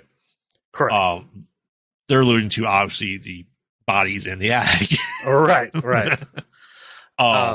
Yeah. So and then when they're down there, she goes, "Oh, so I see you're still giving a present to Billy every year," because we find out that Lee was a legacy. She was in the same sorority, like 15 years earlier. Right. She was like, she was like 15 when her sister was born. Right. So they're like something like that. Yeah, they're like, she was older. They never really got close because there was too big of an age difference, and now that they're both adults, now they're starting to like try to reconnect. Right. That's why that's why it was so important for them to meet up, and that's why she's so worried about her. Anyway, so they go, "Oh, this is weird. It's not to Billy, it's from Billy." And they say it's like two of the sorority sisters from Billy. And so they open it up. And it's like it's the old model box that he got from his dad, that Billy got from his dad when he was a kid, the one present that he did get. And they open it up and it's the doll that Agnes had with its eyes taken out. Right. So they're like, "Oh, that's weird." And then that's when they notice that the newspaper used to wrap that and the newspaper used to wrap Eve's present were the same newspaper. Yes, from same 1991, which is now it's 2006. So obviously, let's go on with that. Right. So at this point, they're like, "Okay, we need to search the house and find out what's going on. Like something creepy's going on. We need to find everybody." So the one girl decides to go in and search Eve's room. Yes. And then she goes back to search Megan's room because she's not, she still can't find her. She's trying to find a clue to see where Megan might be. So she goes in there. Dude is still, I don't even remember his name. I don't know. Whatever. We'll call him Townie. He very mentions it. Right. Yeah. So that's why we'll call him Townie. So anyway, so they go back in the room and they're kind of like, he's trying to like get her out of the room. But, conveniently when she's about to walk behind the laptop, the screensaver finally kicks on, which like you said, it's later. 5 hours later. If the screensaver finally kicks on, she doesn't see anything. And then the he's power like, goes out. Yeah. And then, he's trying to convince her to like, "Oh, just leave her stuff alone." And she's like, "No, something's up. We need to figure out what's going on." So then the power goes out. And when the power goes out, the laptop comes up like, "Oh, running on battery power." And you can clearly see right behind it, there's porn. I was like, is she going to see it? Is she not going to see it? And then that thing goes away and you clearly see the porn window. Yes. And then she sees it and she's like, "Hey, wait a minute. That's Megan." Yep. And then he's, quick on the defense. He's like, "Oh, well, that was before I knew you. That was before you were here," which is not true, I'm sure. Correct. But anyway, so she gets super pissed, rightfully so, and like kicks him out. Everybody pushes him out the door. Yeah. And at this point they're like, "Okay, something's going on. We got to try to figure out what's going on." And they look outside and they see that Megan's car is still there and Eve's car is still there. And the only other house on the block has power. Right. Yeah. So they're like, "Okay, this is like, it looks like it's only this house and it's only, what's going on." Right. So that the one girl decides, we're like, "Oh, well, they tried to put the breakers back on and they realize, oh, there's another main breaker, but it's under the house," which I don't understand how this electrical works. I don't know. Like, why would you have two separate fuse boxes? But whatever. I don't know. Maybe it's a really old house. So the one girl is like, "I'm not a daddy's girl. I can go do it." And she's like, "Okay, we'll go do it." And she's like, "No, it's cold." Right. Then eventually she's like, "Okay, fine, whatever." So she goes outside. Of course, she has a cigarette first. Yep. And she like drops the cigarette in this hole. It is like a weird. They show like they stay way too long on that hole for some reason. Like they don't even show him looking through the hole. Right. But whatever reason, they spend a lot of time looking at the hole. There's holes everywhere. Right. Yeah. So, also something we got to keep in mind is there's a really drunk girl again. Of course, and she's in bed. Yeah. Well, there was weird scenes of like him like poking up the tiles in the bathroom to like peep on her while she was like puking and taking a shower. Right. And then the push pin being pushed out of the wall, which either the wall's really thin. Yeah, I was like, is this a wall made out of paper? I mean, is that thumbtack pins is don't like, go in. Yeah, don't go deep. It's like a 1/4 inch deep. Right. So yeah, and then so now we have, Eve being creepy. We have the boyfriend being suspicious. They start questioning Lee because we don't have any record. You don't have the same last name. Who are you? Right. Stuff like that. Right. And then Lacey goes into, she's like, I'm gonna turn the breaker on. And then she is is she the one that killed with the icicle? Because the icicle puts out her cigarette. Well, yeah, just the dripping of the icicle. No, Yeah. She doesn't get killed by the icicle. She gets killed by the hand rake thing. Oh, that's right. She gets the hand rake in the attacker's side, but it pulls it out and just stabs her in the back of the head. Right. But no one knows that she's dead under there. Right. Yeah. So yeah, eventually, that because I think there's 4 girls left at this point. Guys, the house mom, the older sister, Kelly, and who's the other one? Well, the drunk girl's upstairs asleep. Yeah, Michelle Trachtenberg is also there. I don't remember. And Mary Elizabeth Winstead's still alive too. Oh yeah, Ramona is still there too. Yes. Yeah, there's I think only at this point 3. Well, 2 are dead 3 are dead that we know of. Right. And then they go look at Eve's car, which is iced over, and they find that Eve's dead. Right. Well, yeah, 2 of them go look under the house, and then 2 of them go look at the car. Yes, that's what I'm saying. There was 4 left. I was trying to remember who and went where. It doesn't matter. It doesn't matter. Yeah. So they go out. The 2 of them that go to Eve's car, they see her sitting in the car, but the car's not running, and they're like, "What are you doing?" They open the door, and her head rolls out. Yep. So Eve was obviously dead. So they scream and they run back. When they're looking underneath the house, they see the trap door to open up underneath the house has scratch and blood marks on it. Yeah. So that they go under there and they see not only do they see a skull, human remains, unearthed down there, but that's also obvious that someone was attacked down there. Right. So they run back in the house. At this point now they know something bad is going on. Yeah. They're trying to get calls out. The police station says that because they call the police station says that there's because of the storm and the trees that are knocked down, we can't get someone out there for 2 hours. Right. So that's what they try to split up, where the house mom and Ramona decide that they're just going to drive to the police station and wait it out there. Yeah. And they said, well, you might not be able to get to the police station. They're like, well, it's kind of better than staying here. So then everybody else decides to stay there because at this point there's 2 girls that are just missing. They don't know they're dead yet. And they don't want to leave this house, leave them in danger without anybody here. Right. They're trying to stick together. So they basically decide that they're going to split up. So that's Ramona goes with the house mom in her car in the garage. Right. Yeah. So then, they go outside, and she starts the car, which takes a minute. So she starts the car, and then she gets in the car, opens the door for Ramona. They're both sitting in the car. They realize, they can't see out the windshield. Right. Yep. So she grabs the brush from the back, and then in this odd scene, she brings out the ice brush, and then Ramona goes, "What's that?" I'm Are like, you really? kidding me? Yeah, but I was like, who doesn't fucking know what an ice brush is? I mean, unless you grew up in the Bahamas. Well, clearly the house mom doesn't either because it's clearly iced over and she's using the brush instead of the scraper. Yeah, I know. I mean, that's movie magic because if they use a real scraper, it would have just came right off. Right. But yeah, even if you're from the South, I understand it rarely snows in the South, but it's not like it never snows. Well, she is from the South because she has a Southern accent. Well, right. That's what I'm saying. Obviously, they're trying to show that she's a Southern girl, but I mean, come on, it snows in Texas. Well, they just had such a bad ice storm and snowstorm in Texas last year that the power went out in the whole state. Yeah, in fairness, they didn't know what to do then either. Well, no, they didn't know what to do, but they understand what things are and how to do things. You know what I mean? Yeah. Whatever. It's just an odd, bizarre scene. So she gets out and she's trying to scrape the window, and then as she only clears out this little tiny section of the window, and then she looks in and she sees the yellow eye, right? So she's like, oh, what the hell? And then all of a sudden there's this blood explosion. Yeah, from inside, right, from inside the car. So she freaks and she tries to get back into the driveway / garage door, and then her banging and wiggling on that knocks an icicle loose off the roof, and then the icicle falls through her eye, and she falls down dead. Yep. I think also during this, the drunk girl takes a shower. Right. So we get to see that a little bit. Right. Yeah. So yeah, there's not many people left.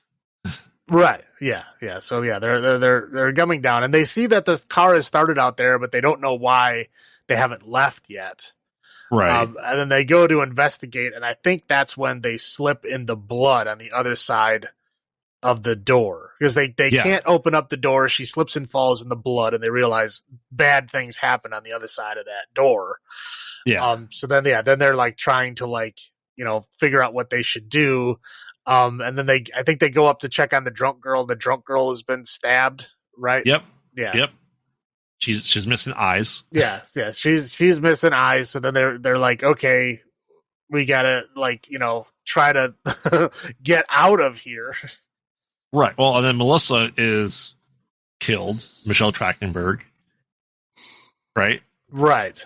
So then it's just left with the older sister and Kelly, and then Cal shows back up. Yeah. He's like, implying once again that maybe it's him. He's still very shady. Right. As fuck. Mm-hmm. And then they go, oh, there's they hear noises in the attic. Right. And they want to go investigate. And then what? Okay, because they're right? like, let's just run out of here. Let's just go. And they're like, well, right. Because at this point, there's two girls that are just missing. They haven't found them dead. They're just missing. They're like, we need to check to make sure it's not them. I wouldn't feel good about leaving unless I know that they're okay. Okay. Okay. Well, because one is the older sister of the girl, so she's doing everything to try not to believe that she's dead, which I get. That's fair. That's fair. So she's refusing to believe that she's dead. She wants to check, so she has to check everything. And then that's when they go, and it's the same kind of door as in the first movie, to where there's a built-in ladder on the wall with the hatch attic roof. Yeah. So he goes to climb up to the attic, and then as he gets up to the top, he gets grabbed and dragged out. Yep. And he gets the bag over his head, and he gets his head smashed immediately. Right. But they're trying to bang on the body underneath. He manages to roll himself off of the door enough for them to come up there. Right. But he's out. He's dead after that. And then they get attacked by what looks like I don't know. I mean, it looks they got there's long hair, but you can't. The lighting is in such a way you can't tell if it's yellow skin or not, right? Right. So they're getting attacked. They're trying to fight each other, and eventually they get they kind of fight throughout the house, right? That's after that part, but yeah, where does she get the fork from? Because I know she got the fork from the fire. That's in the attic. She stabs the assailant in the right eye, right, and then the assailant pulls out the eye, revealing that it's fake, right, and that's when we find out that it's Agnes, right. And so we think, okay, so Billy isn't here; it's just Agnes. And then very shortly after that, Billy pops up too, right? And then you realize, your brother's not here, not my brother, my daddy, right? Yeah, it's oh shit, yeah. So there's a fight going on, and then all of a sudden they're falling in between the walls. Huge ass space between walls. Right, yeah. So the older sister falls through the floor on the ground to the room below, and she gets knocked out. Yeah. Kelly is trying to crawl, or she knocked she knocked Billy down all the way down to the bottom floor in the wall. Agnes was knocked down. Okay. Agnes starts climbing up. Billy is she's kind of stuck. She fell down. She got dragged a little bit down the wall. Agnes goes all the way down. So Agnes is climbing her way back up. Billy's climbing down from the top. And the fire's starting, and she starts pounding on the wall. And then Lee wakes up and tries to, figure out what's going on. She thinks it's coming from this point of the wall, and Billy breaks through the wall with his arm, grabs her. She wrestles free. And then she realizes that it's coming further down the wall. It's the laundry room. Right. And she pushes like the world's lightest washing machine out of the way with the greatest of ease. She like nudges it with her thigh and just moves. Right. Then she starts bashing the wall to get the main chick out. And there's fire, and you see like a cord, like a light cord hanging onto a tree. And as she's going, as she gets pulled out, the Christmas tree that's on fire gets thrown into the wall, setting Billy on fire. And then, Agnes kind of on fire too. And they throw like paint thinner on the ground and just start torching the crap out of them. Right. Yeah. Because you just happen to have like jugs of paint thinner around for no reason. Right. That's where my paint thinner is, next to my washing machine. Oh yeah. I don't know about you. Of course. A jug. I mean, it really is. It was like a gallon jug of, and it just said paint thinner in like big generic letters. Yep. So, then they go to the hospital. Like, okay, so this is where the movie would typically end. They're dead, right? Right. And so then we get like the assistant mortuary morgue or medical examiner, who, this is an annoying part, whoever is bitching that he's not home with the kids on Christmas because he has a job to do. Yeah, I mean, yeah. He's like, we just had bodies come in there. We have to figure out who these people are before I can come home. Right. And then he drinks like the grossest eggnog I've ever seen. Oh God! Out of a beaker in a morgue. And then he cuts open his candy cane to make like peppermint schnapps eggnog with the tool he would use on the bodies. Right. Yeah. And then he's going to go open up the body. Billy comes to life and like uses like essentially bone cutter, skull cutter. It's it's a bone saw. Bone saw's ready. Exactly. And then Billy, half burned, wakes up and gets Agnes up. Right. Then we cut back to Kelly in the room, like, Well, they show him look at the drop ceiling first. Right. Yeah. So Lee's there. It's like my sister's. I don't know where my sister is. I was going to open this with my sister, but Shorty's sister's good enough. She opens up the pen that her sister was giving her. Right. And then they hear drop ceiling noises. And they go investigate. And then Kelly leaves to go get X-rays. So then Lee is back in the room by herself, and then it's ceiling noises. And then obviously. Yeah, she gets like, I think it's Billy drops down and just like snaps her neck in like one solid movement. And then Kelly comes back in the room, but Lee's gone.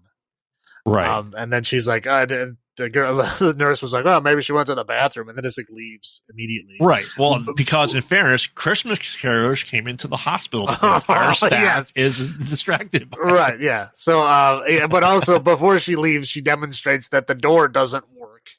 And then it proceeds to close the door on her way out. Thanks, nurse. Yes. Appreciate that. Yeah. So she's sitting there, and then as she's sitting in the bed, she like feels something underneath the pillow, and she goes under there and she pulls out the watch that Lee just opened. But the watch has like blood on it, which I don't know how blood would even be on it because she broke her neck. But hey, breaking necks are very bloody. Yeah, whatever. And then Agnes comes in and attacks her. Kelly uses, because everyone knows how to use shock paddles. Right, yeah, exactly. And there's a procedure to go through, and she knew the exact procedure. I mean, even if she there was a casual thing, like she was studying pre-med or something, it would have been more explained, but nope, nothing. Nothing was said at all. And then just electrocutes Agnes's face until she's dead. Apparently. Or shocks it. Yeah. So and then Billy gets angry. Of course. Billy then comes through and starts chasing her, and then they briefly fight. She throws him over the railing and gets perfectly impaled through like the first quarter of the Christmas tree. Yes, right. A sharp topper, but like part of the tree goes through him too. Right. Okay. But first they run through like the most inept hospital staff I've ever seen in my life. Like they're like knocking over trays full of like medical instruments. They're like running past nurses' stations with people in them, and no one is doing anything.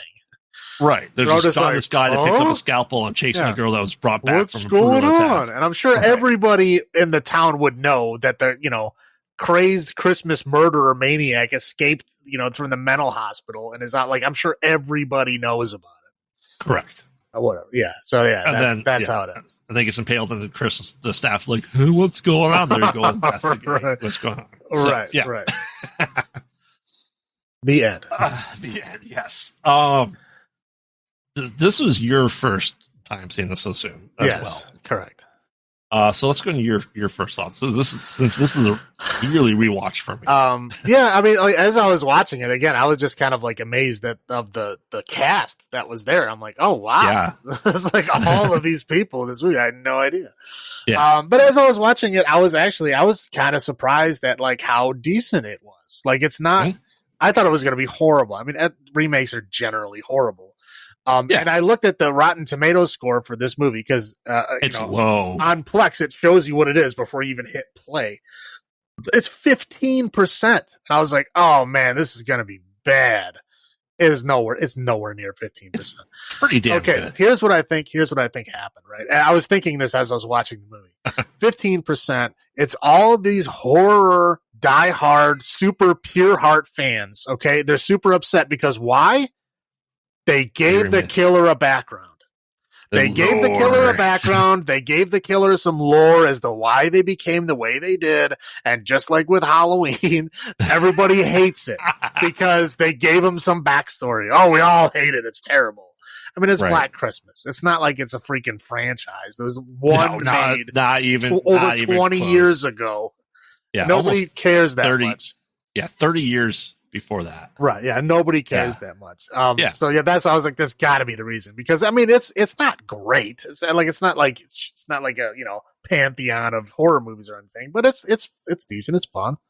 Yeah. But also I was sitting there thinking like, the rest of this, like a part of this weird backstory had to have been a part of the original script, because they make a point of showing, I think it's Roy Moore was the guy's name. He wrote the first one, and then he wrote the second one because they used the same screenplay. Obviously they changed some stuff around, but I mean, they used the same screenplay for this one. So I'm thinking like either they used some elements of that. I mean, I'm pretty positive they added a whole bunch of stuff. Like the whole part of like the hospital is obviously all brand new. Right. But like, I just wondered if those elements were in the script at all, or if they just totally added all that in. I was just very curious about that. I think that some element of that was in it. Yes. Yeah. I mean, I'm pretty sure I saw this in theaters in 2006. I'm almost positive of that one. I know I had to have watched the original Black Christmas by that point in time. And, as we know, I am sort of a purist. But I didn't mind the lore edition at all. I think it expanded. It was a great expansion of the first movie. Like, it's not like a complete one-to-one remake, and I think they pay good enough homage to it that it stands out kind of as its own. Though, like we didn't realize if Agnes was real or not, right? Or the mother, it could have just been like a psycho type scenario where they're all dead and he's just playing these different parts in his head as Norman Bates did. Right. So it's interesting that we actually see the full-fledged family dynamic of it all and the reason behind it. That's his house and everything like that. I like that the house mom was Phil from the first one. That the cast was huge. I think at that point in time, the only people I knew in that cast had to have been Michelle Trachtenberg. Well, yeah, because you were a big Buffy fan, right? Pete and Pete. Oh, wow. Yeah, Pete and Pete and Euro Trip. So I knew Michelle Trachtenberg from that. I didn't know she was in Buffy. I didn't watch Buffy. The wife knew her, though, from Buffy. Maybe Lacey. Was Mean Girls before or after that? I don't recall. I don't know what year Mean Girls came out. Mean Girls was a while ago. Right. A while ago. But yeah, I said it's a good movie. I rewatch it every year too. So I mean, that says something. I mean, I watch horror movies, but it's good. It's probably one of the better remakes out there, quite honestly. Yeah, no, that's truth. Highlights for me though is like the ensemble cast. Like you didn't know it was an ensemble cast, so whoever did the casting like had like it's one of those movies you look back on and you go, holy crap! Pretty much, I know everyone from here. You know that you would never think that this group of, especially a horror movie, it's rare for a big group of people in a horror movie to almost recognize every single person. Right. And like I said, the highlights of homages and everything like that. So it's kind of like a more modern-ish thing of 32 years later. What about you? What about highlights? I'll say, okay, my highlights and low points are the same thing, but I'll explain them. Okay. The highlights is I like the way they had they didn't like pull any punches in this movie. It's like got the weird like mommy incest thing, which is disturbing. It's got the whole like the murders are a hell of a lot more brutal in this one than the original one. He like pulls eyes out of people's heads, man. I mean, it eats it. Yeah. And that's the low point is when there's this particular scene where he eats an eyeball and they show like squishy, nasty goo squirting out of his mouth as he bites down on the eyeball. That's the low point. The high point is everything before that point. So like the cool effects and that they're not pulling any punches, that it's disturbing, on this type of movie. This could have very easily been just a PG-13 horror movie. Very easy. Absolutely. You could just cut out those few elements and you're in PG-13 territory. But especially in this time period, because this was like the PG-13 time period. Absolutely. And they didn't pull any punches in it, which I, really liked. I mean, I probably would have liked to watch this movie when it came out, but this was during the time period when I just had wanted nothing to do with horror movies because I was angry. But this one would have gotten past that point, which is interesting. So again, it didn't pull any punches, but it also had that one, I think, that step too far. Again, I just don't like eye stuff, but like when he like literally bites down an eyeball and it like explodes like a grape. Ugh. Yes, it's like the sound effects of him chewing the skin cookies. Oh yeah, they get gross in this movie, but I think that's what makes it fun for me is that they're not pulling back, especially in this time period. Yeah, that's fair. Low points for me. I don't know. I mean, obviously they got rid of the nastiness that all the phone calls. Like that, those were far less drastic. Obviously, they had other shit instead that was just more unsettling. Right? Yeah. They left the C word out, but they put in eyeball chewing. So nobody wins.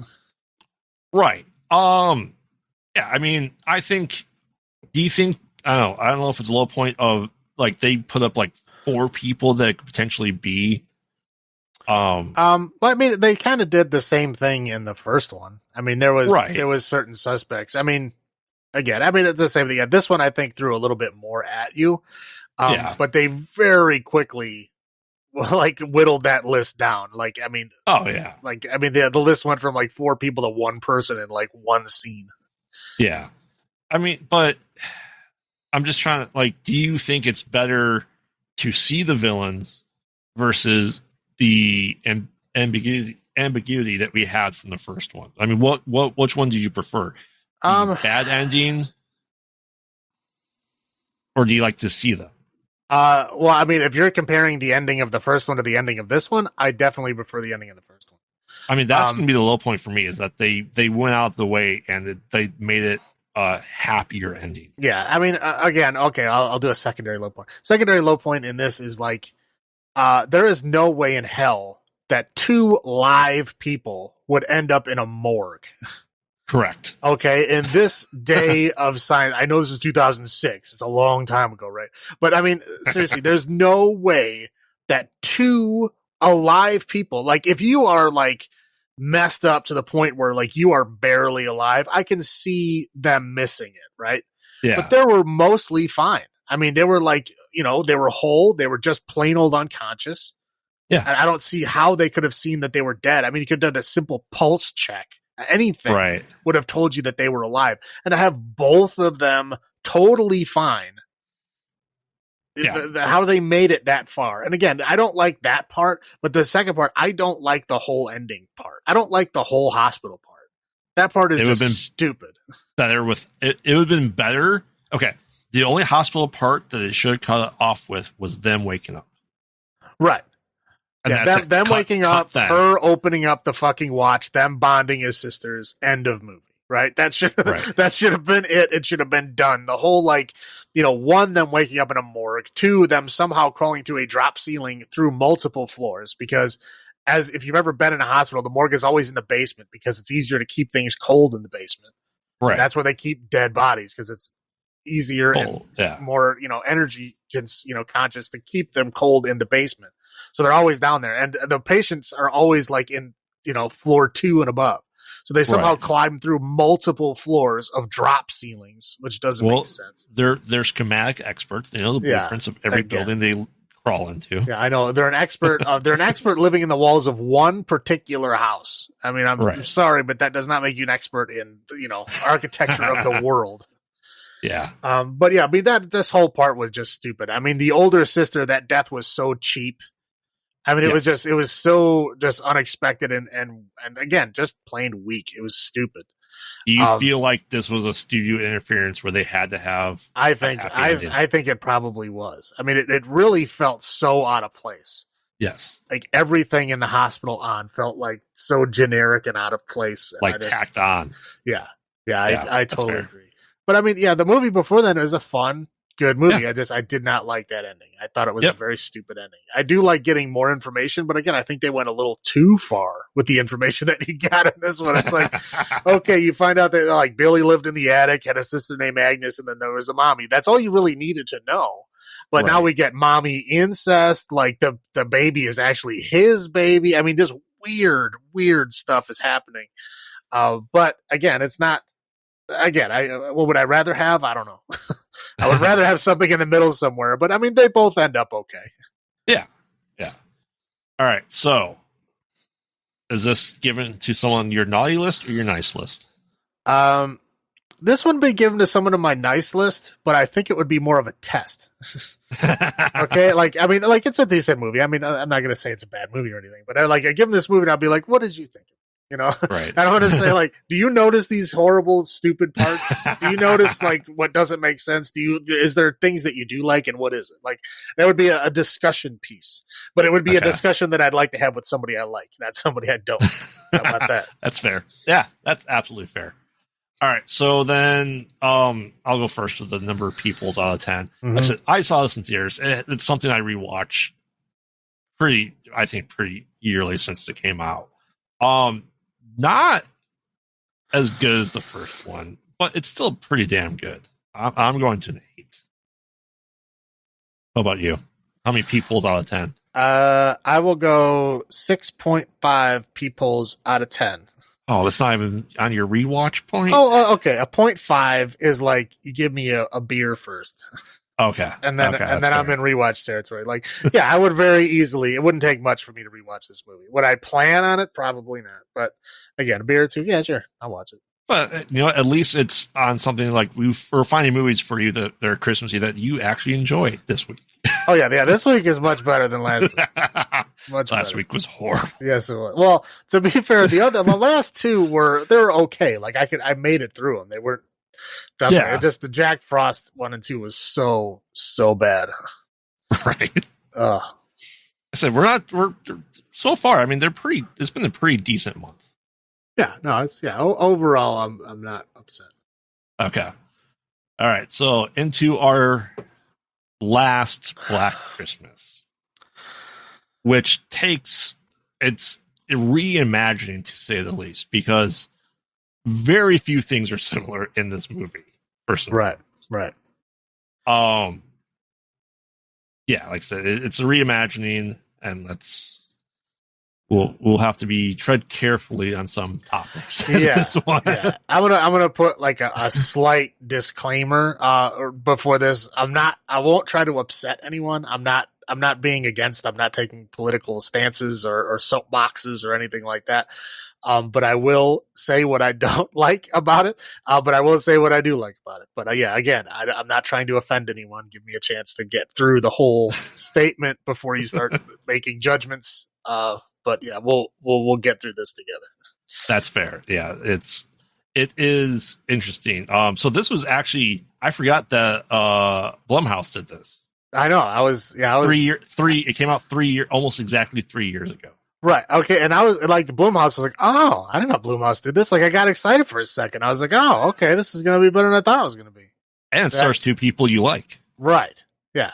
Carrie Elwes and Imogen Poots. Yes. I like her a lot. I mean, she's been in like cool stuff. Like, she was in obviously 28 Weeks Later, which is a movie that I like a lot. Yeah. She's also in Green Room, which is a movie I like a lot. Yeah. And Carrie Elwes. I mean, he's fantastic in everything he is. Right. Right. Yeah. I had high hopes for this movie. I really did. All right. So, okay. Well, we start off with we're at another college. I don't know where. I think because the first one's like New Hampshire-ish area or Connecticut areas. It feels like an Ivy League type of school. I don't know if that's true or not. It just feels like it is. I mean, there's snow on the ground, so it's obviously in the north somewhere. Yeah, but it's not like Harvard. It's hundreds of years old.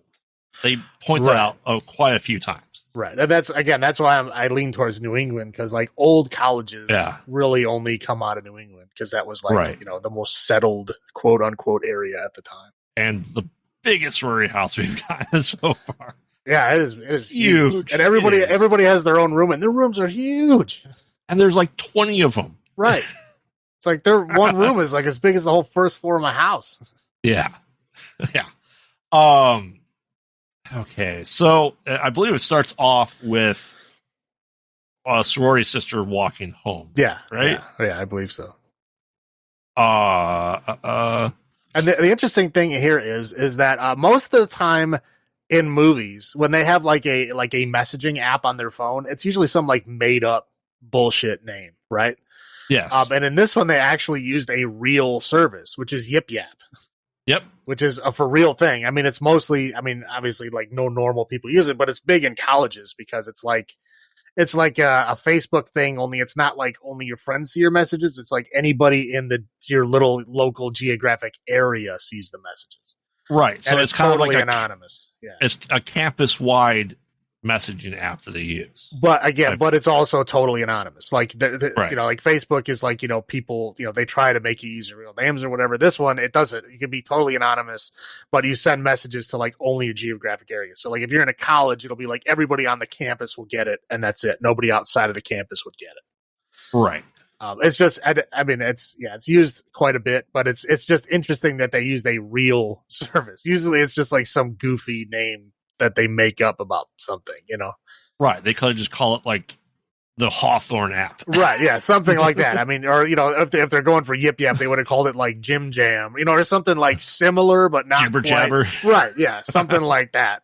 So where it's like, it's similar, what they're getting at, but it's not the actual name. This one actually used the actual name, which is odd. Right. So essentially we see a sorority sister kind of walking by herself. What was she doing? She was just walking home, but there was like a creepy guy behind her. She was getting these weird texts. Well, she was getting the Yip Yap saying like, I see you, walking through the neighborhood, or you better watch out, lady walking by herself. I don't remember what they said, but they were like kind of sort of vaguely threatening towards her. Right. And this weird guy, because he's weird because he has a beard. Well, yeah, he's a guy. He's a man, and two, he has a beard. So yes, yes, him being a man is a big plot of this movie. Right. Yes. Unfortunately. Yes. As we're going. So yeah, she's like, getting more and more obviously agitated. She makes the keys in her fist, like they teach you to Wolverine. do. Yeah, like they teach you to do, when you're walking in your car at night. And she turns and goes, at him, and he just like moves to the other side of the street, and he just walks away. Yeah. He's just like, no, thanks. And then as she watches him disappear, she turns around, and then there's some like creepy guy in a mask and a hood. Right. So like a cape. yeah, so he like tries to grab at her. I mean, just basically to show that he's, an aggressive presence, right? He's not there to make friends. And she runs up and starts banging on somebody's door. They don't answer, but it seems to spook him away. Right. So then she's like moving down the street. He pops up again, behind the teddy bear Christmas Santa, whatever the inflatable thing in front of the yard. He pops up out from there. She runs to the next house, banging on the door. And then the door opens this one, and it's the guy again. Yep, somehow he got into the house, and it opens the door. Chases her outside. She like trips and falls, or no, I think he grabs her foot and trips her or something. Anyway. So yeah, and then she grabs like a stick out of a snowman, like this one of the snowman's arm, and she like heavy stick. Yeah. She's like trying to fight him off with that, and it doesn't work. And then she gets stabbed through the sternum with an icicle, which is that's a feat in itself. I mean, right? Yeah, I understand if you went between the ribs or something, but no, it was dead center in the sternum. I mean, all the way through. It killed one sternum shot, immediate death, which is pretty talented. Which, it's like I said, we have the homage there with the icicle, killing, right? Right. Yeah. So then they and now this was a cool scene. I thought is like when she was struggling in the snow, she kind of made like a snow angel. Yes. And then as he like pulled her body away, it kind of made it look like a skull, like a crying skull almost. And that was really cool. And again, at this point, I was like, okay, this movie's like still going pretty good. Like this looks like it's going to be pretty decent. Yeah. But then we cut back to like our main Riley Stone. Yes. Yeah. Riley and, in class being taught by Carrie Elwes. Yeah. And I don't know. I don't remember what they're discussing. He says a quote, which is like your typical old timey, like, women are subservient to men, blah, blah, blah, whatever. And then he's like, he calls on somebody to answer the question. Of course, he calls on her. And he says like, oh, who do you think said that? What do you think they mean by that? And she basically just says, hey, it's a man. Yeah. It's a man that's talking, about the ideals of his time and about how women are lesser than blah, blah, blah. And then he goes, well, it wasn't a man. It was a woman. Obviously he's just gripping for a, right. I told you so kind of comment. She feels dumb and he probably feels superior, but she's just like, I just need to get out of here. Yeah, and then they're walking out, and we get introduced to one of her friends that's like doing a petition to remove the bust of the founder because he had slaves. No, that happened already. She did that campaign last year that got the founder's head removed.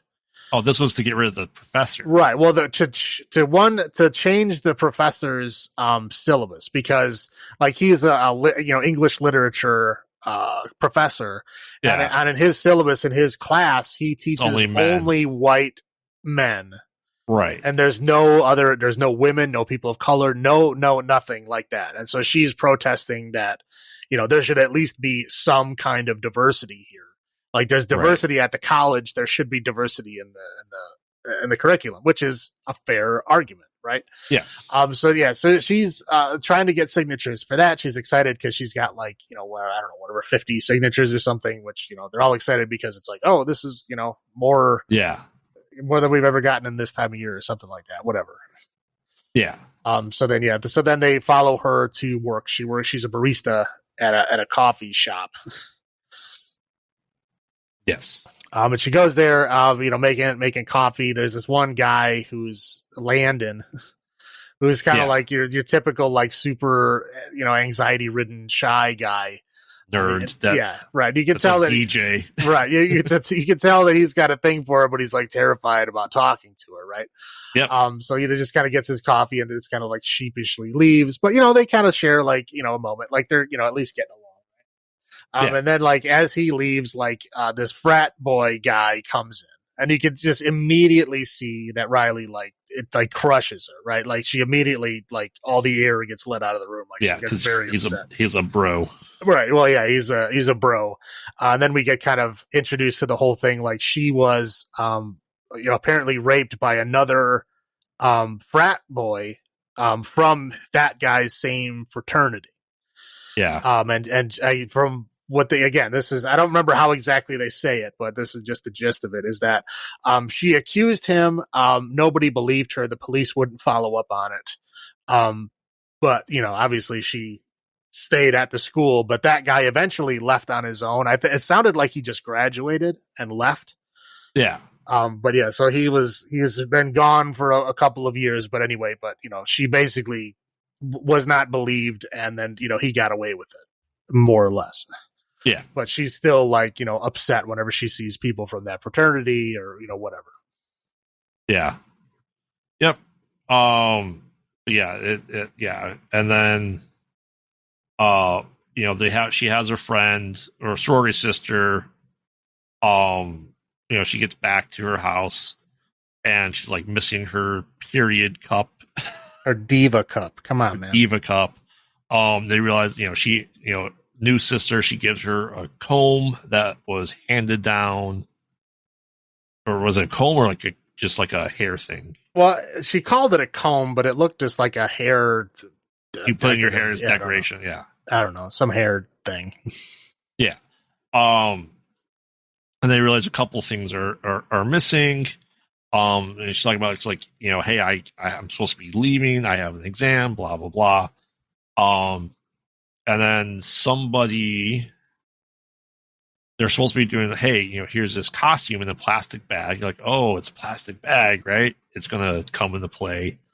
And then she was walking around and she sees like some new pledges at the big frat house. Like doing some pledge ritual, like hazing ritual, I'd say, around the. Well, that's later. That's after the show thing. Okay. Basically, she's like, she gives the girl the comb to as a good luck thing, because they show that, she was obviously a singer and a dancer before, but she doesn't want to do it now. But she's been coaching these other sorority girls to do a routine that they're going to do at the big frat house. This is at the same frat of the guy that raped her.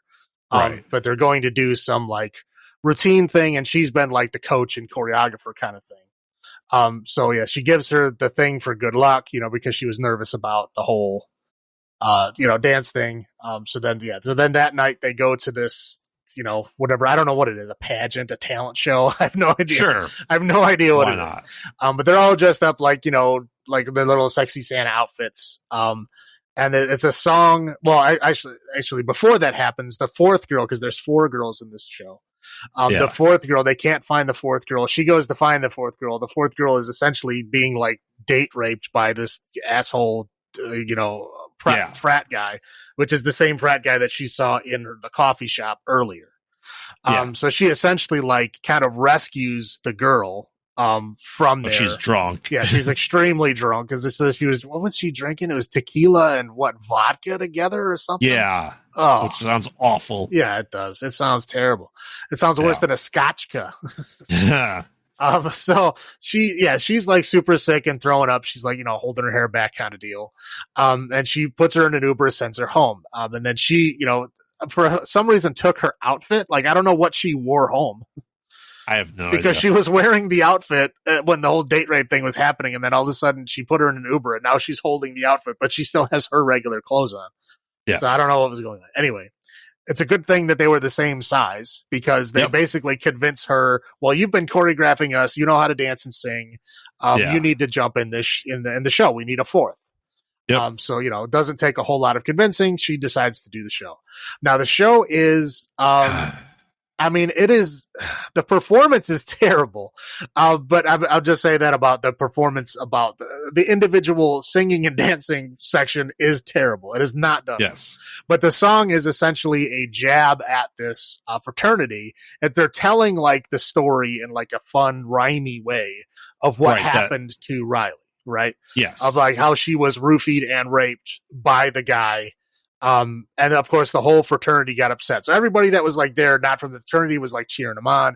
The fraternity people were pissed because the actual guy that raped her came back as an alumni for this talent show, apparently. Yep.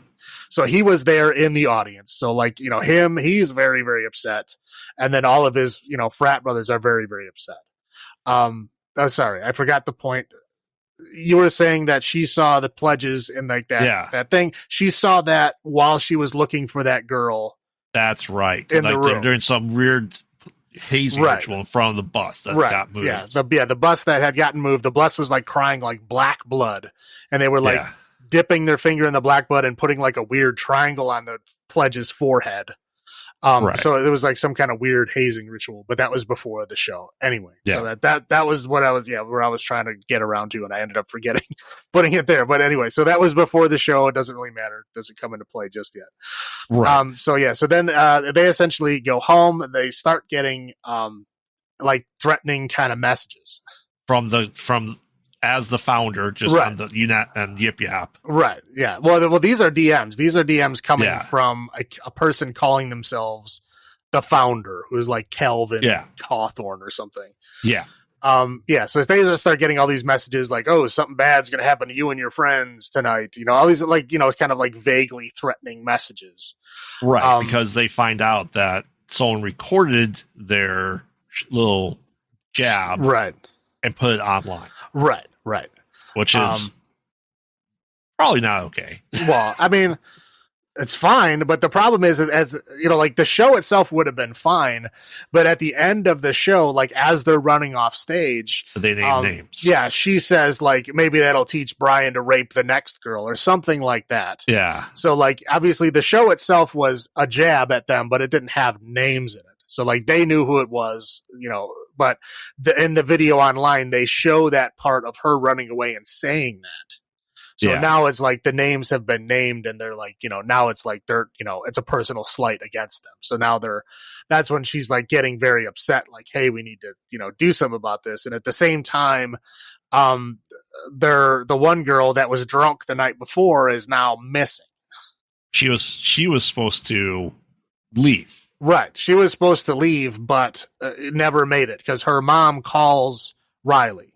Right. While they're looking for a Christmas tree. Right. Like she was supposed to be on this train. She was supposed to be here hours ago. She's like, well, I'm not there right now. I'll have to check when I get back. So in this movie, we have a mom looking for, first one was father. Second one was sister. This one's a mom. Yeah. And the mom doesn't even show up physically. She just calls on the phone. Yeah. Right. So she's going to but we see her get attacked in the house, right? This one sister, right?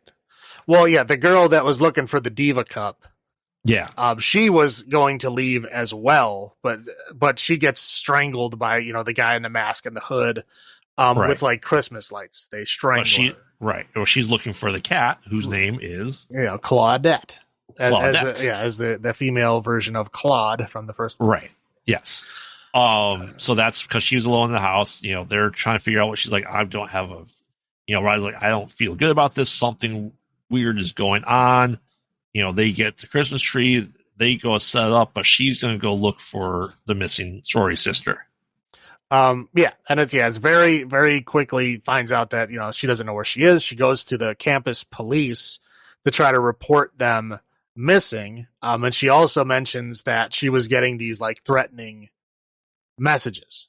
So she tells the guy they're missing. I'm getting these threatening messages. Like, somebody might be targeting our house or whatever. And the guy just completely blows it off in like the most asshole way possible. But I mean, he does bring her. They go to the frat house where they're all away on a skiing trip. And he goes, I don't think there's anyone here. It's like, boys will be boys because this is what the theme of the movie is. Right. And she's like, I don't see anyone there. So like, you need to ride back to campus. Like he was nice-ish about it. Like he took it seriously enough that he went there. Well, but realized, he took it as seriously as he legally had to. Right. Because he had to do something. But he did not believe her at all. Yeah. And so she's like calling her phone and seeing if there's any movement in the frat house. Doesn't. And then Carrie Ells pops up. It's like, hey, I have keys to this, which is weird. Let me do this. And, she knocks into him and he drops a bunch of papers and folders and she sees like a list of all the sorority sisters' names on there. Right. talking about like, why, your friends, got the bus removed, trying to get me fired for something in the basement. And he's like, I don't know why she's doing this, and you really shouldn't have put the video online. As people are angry, rightfully so, because like all the your point was like, oh, the show is fine, but then you name names. You gotta take this down. This is angering a lot of people. This isn't just an innocent little thing, right? And she didn't realize that her friend put it up online, right? So then essentially, she goes back to her sorority house and going, how could you do that? And her friend, I'm saying this the nicest way possible, is cringely woke about everything. Yeah, that's fair. She's like annoying to know, and she just wants, she has, like I said, she has good intentions. But she stays, the sorority sisters start arguing, and one of the sorority sisters, her boyfriend's there, and she's accusing him of being just like everyone else in the fraternity. And he goes, not all guys are like this. How can you do this? And like, his girlfriend doesn't even go to defend him, so he gets pissed off and leaves. Well, I mean, to be fair, he said a lot of shitty stuff first. But he did.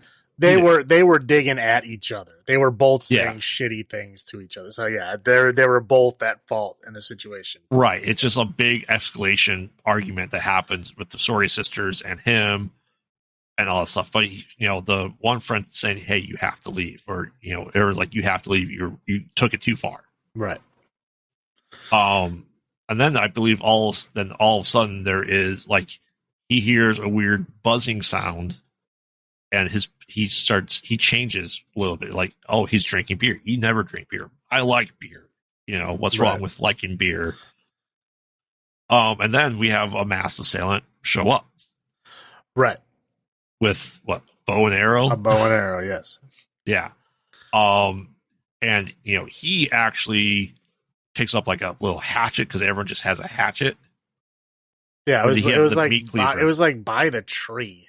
Yeah, so I think they were, I don't know, maybe using it to trim the tree. I don't know what it was a real tree, so they're probably using the hatchet to like make it to the point to get into the stand to screw it down, just like real trees do, probably in some water or something. But he goes to defend the girl, the sorority sisters, right? Well, they get attacked first. The one girl, his girlfriend, gets hit in the leg. And then they run upstairs to hide. And they're like hiding in like a closet or something. I don't know. They don't really say what it is.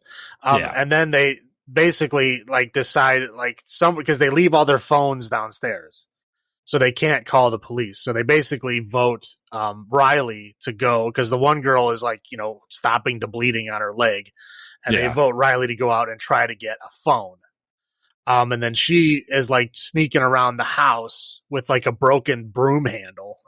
Yes. She's sneaking around the house. Obviously trying to stay away from the guy, like hiding behind furniture and shit. And then she gets into in the front room, and she sees like the phone on the ground. She starts moving towards the phone, and then that's when she hears another person come in, and then that's the boyfriend. Okay. So the boyfriend comes in and he's like, "Hey, I just wanted to apologize. I went too far. I don't know what came over me," kind of thing. He's like, "That's not me. I just want to apologize. I'm really sorry to everybody, blah, blah, blah."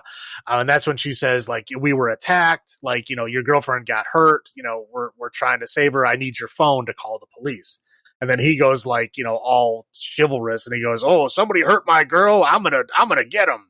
So then he picks up the hatchet, and then he's like, "Come on out, you coward." And then the guy comes out and like shoots an arrow right through his eye, and he dies. Yes. Yep. So then the guy comes, she gets like kind of scared, and the guy comes in and attacks her. She's like trying to reach the hatchet. She can't reach it, but she ends up reaching the guy's keys, and she makes the Wolverine claws in her hand, and then she stabs the guy in the neck. Yes. And he dies. Yes. So the other girls come down at this point. The one girl sees her boyfriend dead on the ground and gets very upset.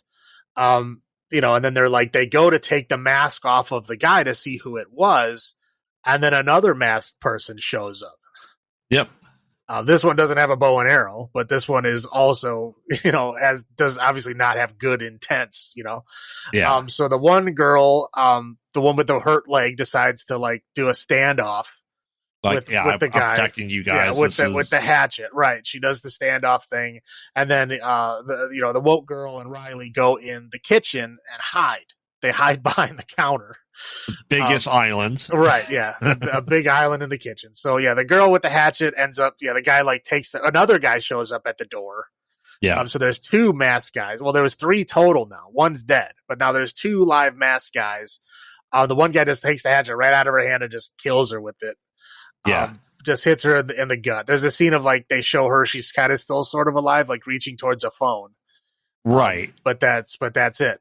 And then they hide in the kitchen while the guy is like walking around.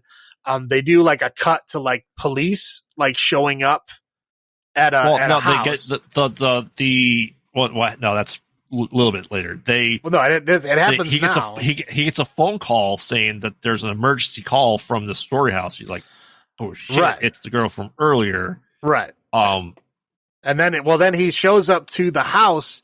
And he goes inside and he sees it's the other sorority house. And they are like stabbing one of the masked people to death. Right. He's like, thinks he's going to shoot them, then he gets stabbed. Right. And then he gets stabbed in the back. It's basically just you thought they were going to get saved by the police showing up, but the police got a call. Yeah. Because they showed that girl reaching towards the phone to lead you to that. And then you hear a phone call saying, right. 911 call come in. Right. Yeah. So anyway, so they go to they hear the guy leave the room, the door close, and they're like, okay, he's gone. So the woke girl tries walking out. And then as we see, as the camera pans out, the guy is standing on top of the counter. Right. And he goes to attack her. And there's they fight back and forth. And they manage to kill him instead.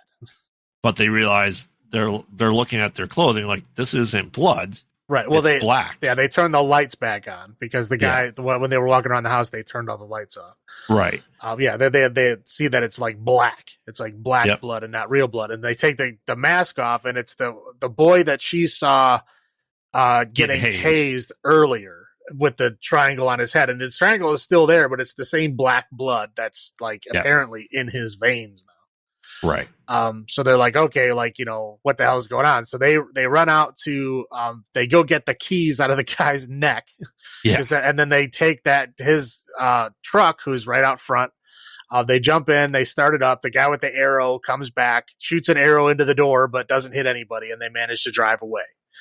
And then she is like, well, we have to go, save people. We have to go help everybody because it looks like they're attacking everyone. All sorority houses. Right. So they're like, okay, well, the one girl is like, we have to go back and save everybody. The other one's like, we need to go to the police station. Yeah. So she's like, all right, let me out. So she lets her out, the woke girl out. She's going to go to the other, station. And then Riley just keeps driving out. And then she finds other sorority sisters in the car. Right. Yeah. And then they all jump in the car and they find out that at least, at least 3 sororities. So the 2 sororities and then 1 more had been attacked in the same night. Right. Yeah. And then she ends up running into Landon. Right. And she's like, hey, you got to help me out. Enter the fraternity because he's part of it, I believe. Or no, he wasn't. He wasn't part of it, but he was their DJ, so he at least had a reason to go in to get his equipment back because he left it there. Right, and he starts he's essentially a distraction, I would say. He starts cussing, throwing stuff, breaking everything. Right. Then she gets knocked out. Riley does. I thought she gets knocked out and then gets tied up and wakes up. Well, what happened is the distraction works. And then, they all kind of attack Landon, and then she manages to make her way up to the hazing room. She opens the door. She sees the bust of the founder with the black blood coming out of his eyes, and she goes to move towards it. And then the lights come on, and then everybody is waiting for her in the room. Her friend is tied up, not her. Right. The one that she saved from getting date raped earlier. Right. The one that was missing. Hair, whatever, too. Right. Yeah. She was tied up in one of the bedrooms. I think the same bedroom she was in before. And then she saves her, and then they go. Then the bust room happens. And then, she goes to move towards that. Light comes on. All the hooded guys are still standing in the room with the masks on and everything. And then she goes to help her, and it becomes very obvious that her friend is part of it. Yes. So that she's taking her rightful place besides a man, that she's there to serve men. Right. Yeah, then she realized that she stole all these items. So the missing Diva cup, her hair thing, they're on a tray next to the bus. So there's some sort of ritual going on. Right. And was that when we find out that that guy leading this is Cherry Ells, right? Yep. He unmasked himself hey, this is the plan. We wouldn't have found this without the bus being moved. And essentially, they start getting brainwashed, and then they initiate Landon into it. Right. Well, yeah. So he starts hearing the noise. Super weak explanation where they say the founder feared what women could do if they took their own power back. So he made a method to superpower men, so that if a failsafe. Yeah. So if women got too strong, they could use this whatever super energy to make an army of men that could go out and kill all women. And all they needed was some kind of a voodoo tie to them by some item that belonged to them, so they can show it to the soldiers, and then they would go out and kill the person that item belonged to. Right. These men will go into Congress. They'll become president. They'll go in businesses. They'll control the world again. Right. Yeah. And somehow the founder in the 1800s made this not only is there some kind of radio signal that primes them to be real men again, but then they get inducted with this blood, and then they become mindless soldiers. Right. Which, yeah. So yeah, that's essentially what's going to happen. There's a kind of a scene where the girl who thinks that she's on their side now also gets betrayed because they can't trust any women. They have to eliminate all of them. Right. And then as they're gonna kill. They kill that girl. Yes. And then they're trying to get the other girl to bow to kneel to them or whatever, which I don't understand why they would kill the one who willingly kneeled, and then are trying to force the one who doesn't want to kneel. It's very obvious that they're going to kill you anyway. I mean, why would you bother? Right. But yeah, so she kneels long enough to set them, off balance. And then she tries to run to the bust, which fails. But as she gets stopped and knocked down, the door breaks open, and the woke girl and her army of the surviving sorority sisters all come in with bow and arrows. Yep, and they start taking out the bros. Right, and they start taking out the bros. And okay, now this is what I like to call the Hunger Games effect. Now, okay, being into archery and all that, that's cool. I get it. Bow and arrow hurts people. I understand. But people constantly fight with the bow as if it's a weapon. Right. Now, a bow is extremely fragile. If you hit something hard with the bow, it's going to break it. Also, the string's very tight. It's tied back. It's tight because of the string. A good bow is not heavy. It's extremely light. It would be very fragile and very ineffective as a weapon. But because they see, to be fair, Legolas did do the same thing in The Lord of the Rings. But I'm guessing elven bows. Atreus does too. Well, yeah, but later. He's a dwarf made bow, so it's Right. stronger. That's fair. Well, yeah, like Legolas, like, okay, like he's an elf, like this is their fighting style. Yeah. I get it, but like these bows that they're using in this movie are just like archery competition bows, which are like again, Lightweight. extremely lightweight and extremely fragile, and they're using them like weapons. But again, I call it the Hunger Games effect because there's a lot of movies where they use these bows as just weapons. In placement of swords, almost. Right, yeah. I mean, like, again, to be fair, I mean, it happens in a lot of movies. Like, Hawkeye does the same thing in the Avengers. It's just goofy. Bows are not meant to be melee weapons. It's just... Correct. Don't. Like, you could use anything else. Use your bare hands would be better than using a bow, but they insist on using the bow as a weapon anyway. So there's a whole lot of that. And as they're fighting, of course, Riley finds the opportunity to run up and smash the bust.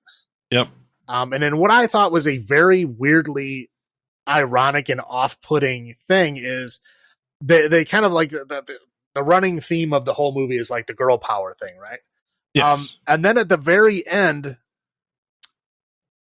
she needs Landon to fight for her anyway. Yep. Which is, I felt like very wrong. Like, why can't she just fight for herself? Why did you have, like, again, with this whole theme of this movie up until now, it's about like, women empower themselves and do anything. I get it. Great. Why are you like sitting there on the ground and letting this other dude fight for you? Why can't she just do it herself?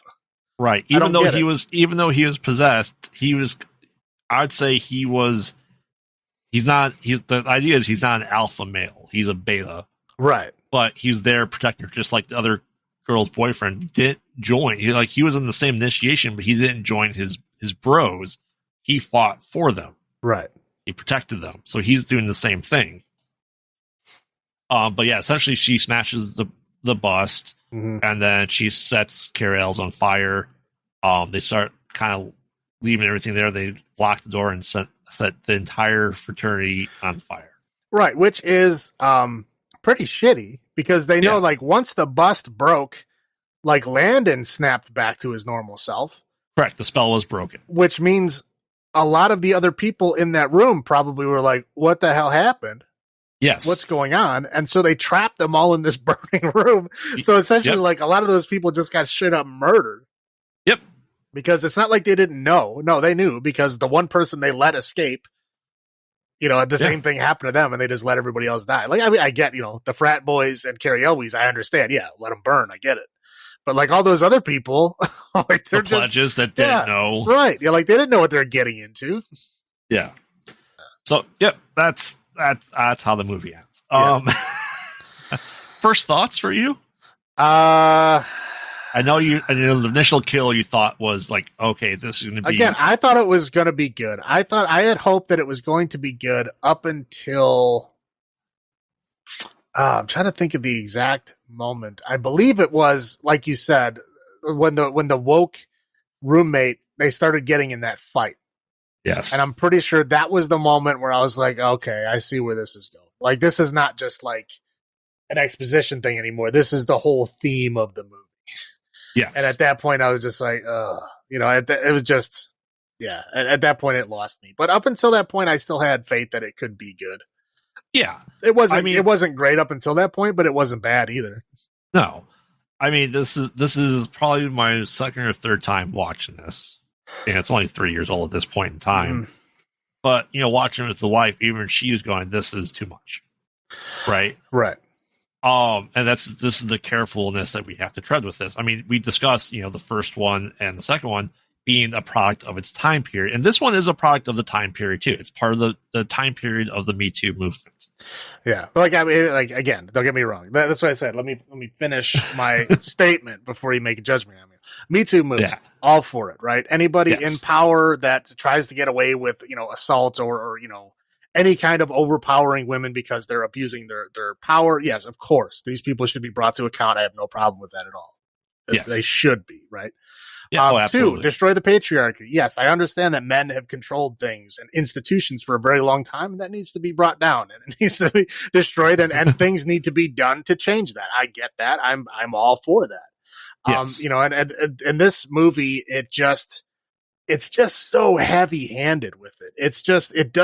There's no like nuance to it. There's no real story to this. It's just like an anvil falling on your head. You know what I mean? It's extreme. It's right. extreme. There's no like, they don't try to explain it at all. It's just like, once you get to a certain point in the movie, just men are just evil, you know? Yep. And that's it.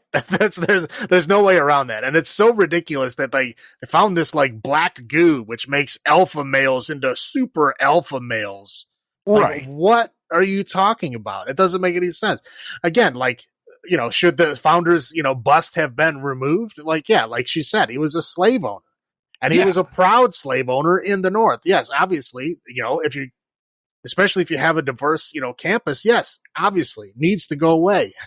You know, like they're doing all around the country now. A lot of, you know, places are fighting it very hard, but you know what? Eventually they're losing out. A lot of these, you know, Confederate statues and monuments and that stuff are going away, as they should. Yeah. So like that's a win. But you know, like they're going, you know, again, like any literature professor that has all white men in his curriculum, yes, is missing the point of the modern world, right? That's the whole thing, is that yes, these people had such a large voice, and that's because they controlled everything for such a long time. So you got to try to mix everybody's voices in there. Again, it may be lopsided towards white men, especially in classic literature, but that's because they controlled the world then. So in order to change it, you have to mix it up. Right. Yeah. Especially if it's classic literature, if it's like 1700s writings, it's going to be skewed that way 100%. Yeah. So again, it depends on the class. Realistically, it does. Right. So yeah, I mean, basically the whole thing I'm trying to get across here is just about every major point that they're making or fighting for in this movie, I agree with. I do. But the way that it's brought up, just the like I said, this ridiculous, just ham-fisted method that they just, you know, put it in there. And it's just, I don't know. It's kind of infuriating towards the end. And again, I mean, I don't know if I'm feeling it, especially because I'm a dude, right? But I was like kind of sort of angry towards the end. Yeah, I mean, and that's the thing. Like, realistically, in horror movies, men are evil. It's always going after women. Most slashers, right? That's the nature of horror movies, and that you see that in the first two Black Christmases. You know, that you have essentially the two boyfriends are potential suspects, and that's a very common thing in horror movies, especially slashers. We don't know who the killer is, right? But like I said, this is very ham-fisted. Like, we understand that's the point of horror movies, and a lot of these things that's the idea behind it. We don't really have strong female leads in horror movies except for like Ripley and stuff like that. But yeah, like I said, you know, it's even the wife goes, okay, this is too far. Right. And again, like I said, I agree with all these things. And, you know, if you want to have a movie where the women win out over, you know, an evil group of men, it absolutely can be done right. Just this movie is not done well. It's presented in such a terrible way that it makes everyone angry. Yes. And that's the whole thing. I think it could have been done in a much better way. Like, again, I'm not looking to be soften the blow on me as a man. That's not what I'm upset about. I'm just saying, like, this movie is so, like I said, it's like getting hit in the head with an anvil. Right. You know, it's like it comes at you so hard and so fast that it's like, what is this? This is ridiculous. Right. I don't like bros. Not at all. I mean, again, all of these things, all the reasons why they're upset are valid. And they absolutely, yes, you should overthrow all this fucking shit.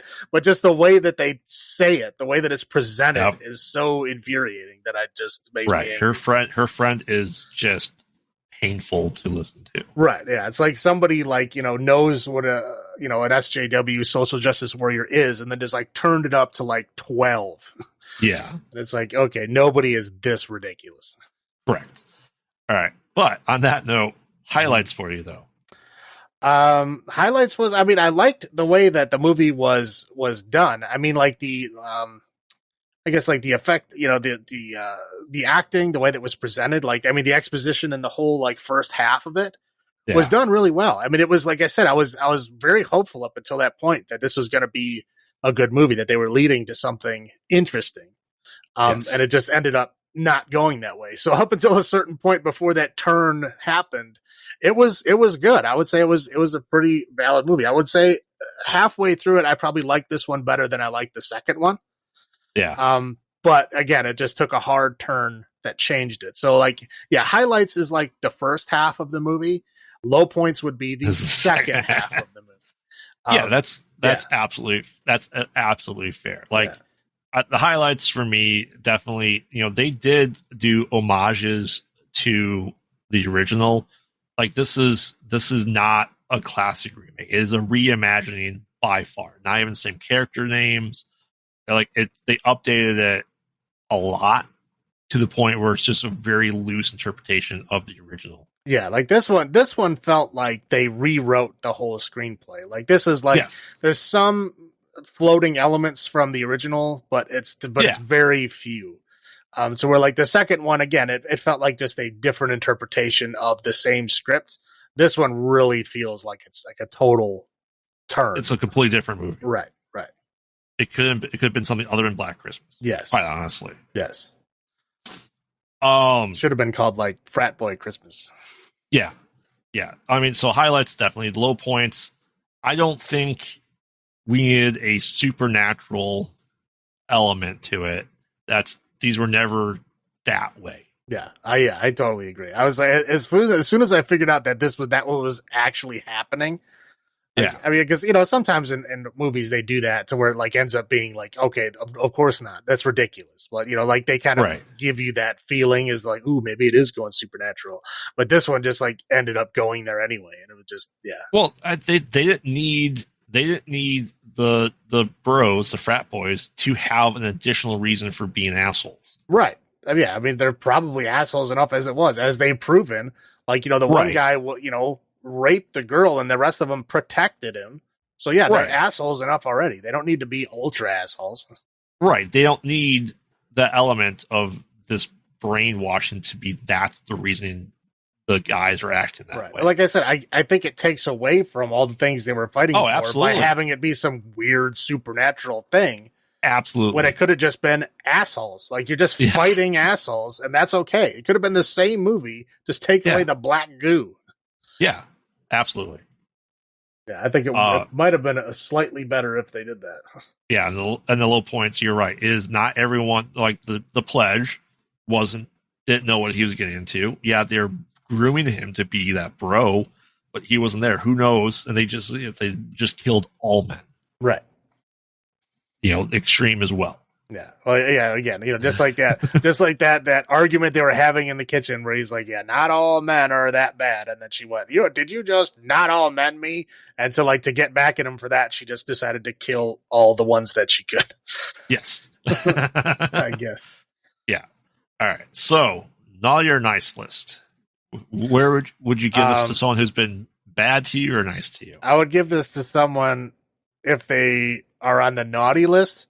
Only if I could make sure they would watch the whole thing. You know what I mean? Like you have to, if you just turn this movie off, it wouldn't upset you that much. But if you had to watch the whole thing and just keep going. So yes, if I have any white male friends that I don't like, I would make them watch this movie all the way through. Oh yeah, I completely agree. That's the same reason it's on my naughty list. This isn't a good movie in the franchise, if you want to call it a franchise. You know what I mean? It's you can not watch this movie and get away with it and be perfectly fine and enjoy the first two movies. Yeah. Like I said, it's such a departure from the first two that it really, you're not missing much. Correct. Like I said, I'm all for reimaginings, but this went too far for what it was. I'd rather watch easily Rob Zombie Halloweens than this Black Christmas. Those are good. That's what I'm saying. I'd rather watch those. All right. So for you, Mr. Salem, how many peepholes out of 10? And there were no peepholes in this movie. No, there wasn't. Let me see. I will give it 4 peepholes out of 10. Because again, that first half of the movie was all right. It was pretty good. Yeah, it was going to be an interesting twist. Right. The second half would take off all the points. Yeah, I'm right with you. I'm going down to a 4. It became very cult-ish, very supernatural, which was never the point of the original Black Christmas. Right. But again, they went supernatural to the point to where it was like you know, I mean, yeah, men are assholes and we need to fight them, right? Okay, that's fine. That could be the whole plot of the movie, but now we're supernaturally controlling them. Why? Right. Why are you doing that? They sound like they're assholes that they would have done this of their own free will. Why are you putting this weird supernatural mind control element in? It doesn't make any sense. Yeah, the twist was just too much. Yeah, but like, you're trying to make a point about, you know, the patriarchy, whatever, and then you lessen your own point by making it brain control. Like, just make them, you know, assholes. Like, you know, make them patriarchal assholes. That's okay. Just, you were being so ham-handed with everything else. I don't know why you can't just keep going through, keep the follow through. Yeah. So, sorry if I offended anyone with my statements. Yes, we do apologize. Like I said, this is.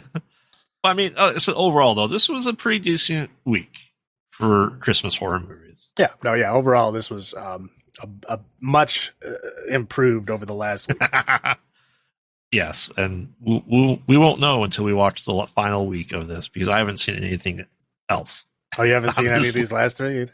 Nope. All right, well, we'll find out together, I guess. Yep, these will be first watches. So, on that note, you know, happy holidays. This is coming out for Christmas. We had to, you know, do Black Christmases for Christmas, right? Mm-hmm. So on that, like I said, on that, you know, stay tuned for the next episode. We will be concluding our 13 Slays of Christmas. You know, we'll be discussing, these are kind of home invasion-ish, you know, or assault, not assault, but, you know, like, you know, I guess invasions. I think one takes place at an ATM. That's why it's called ATM.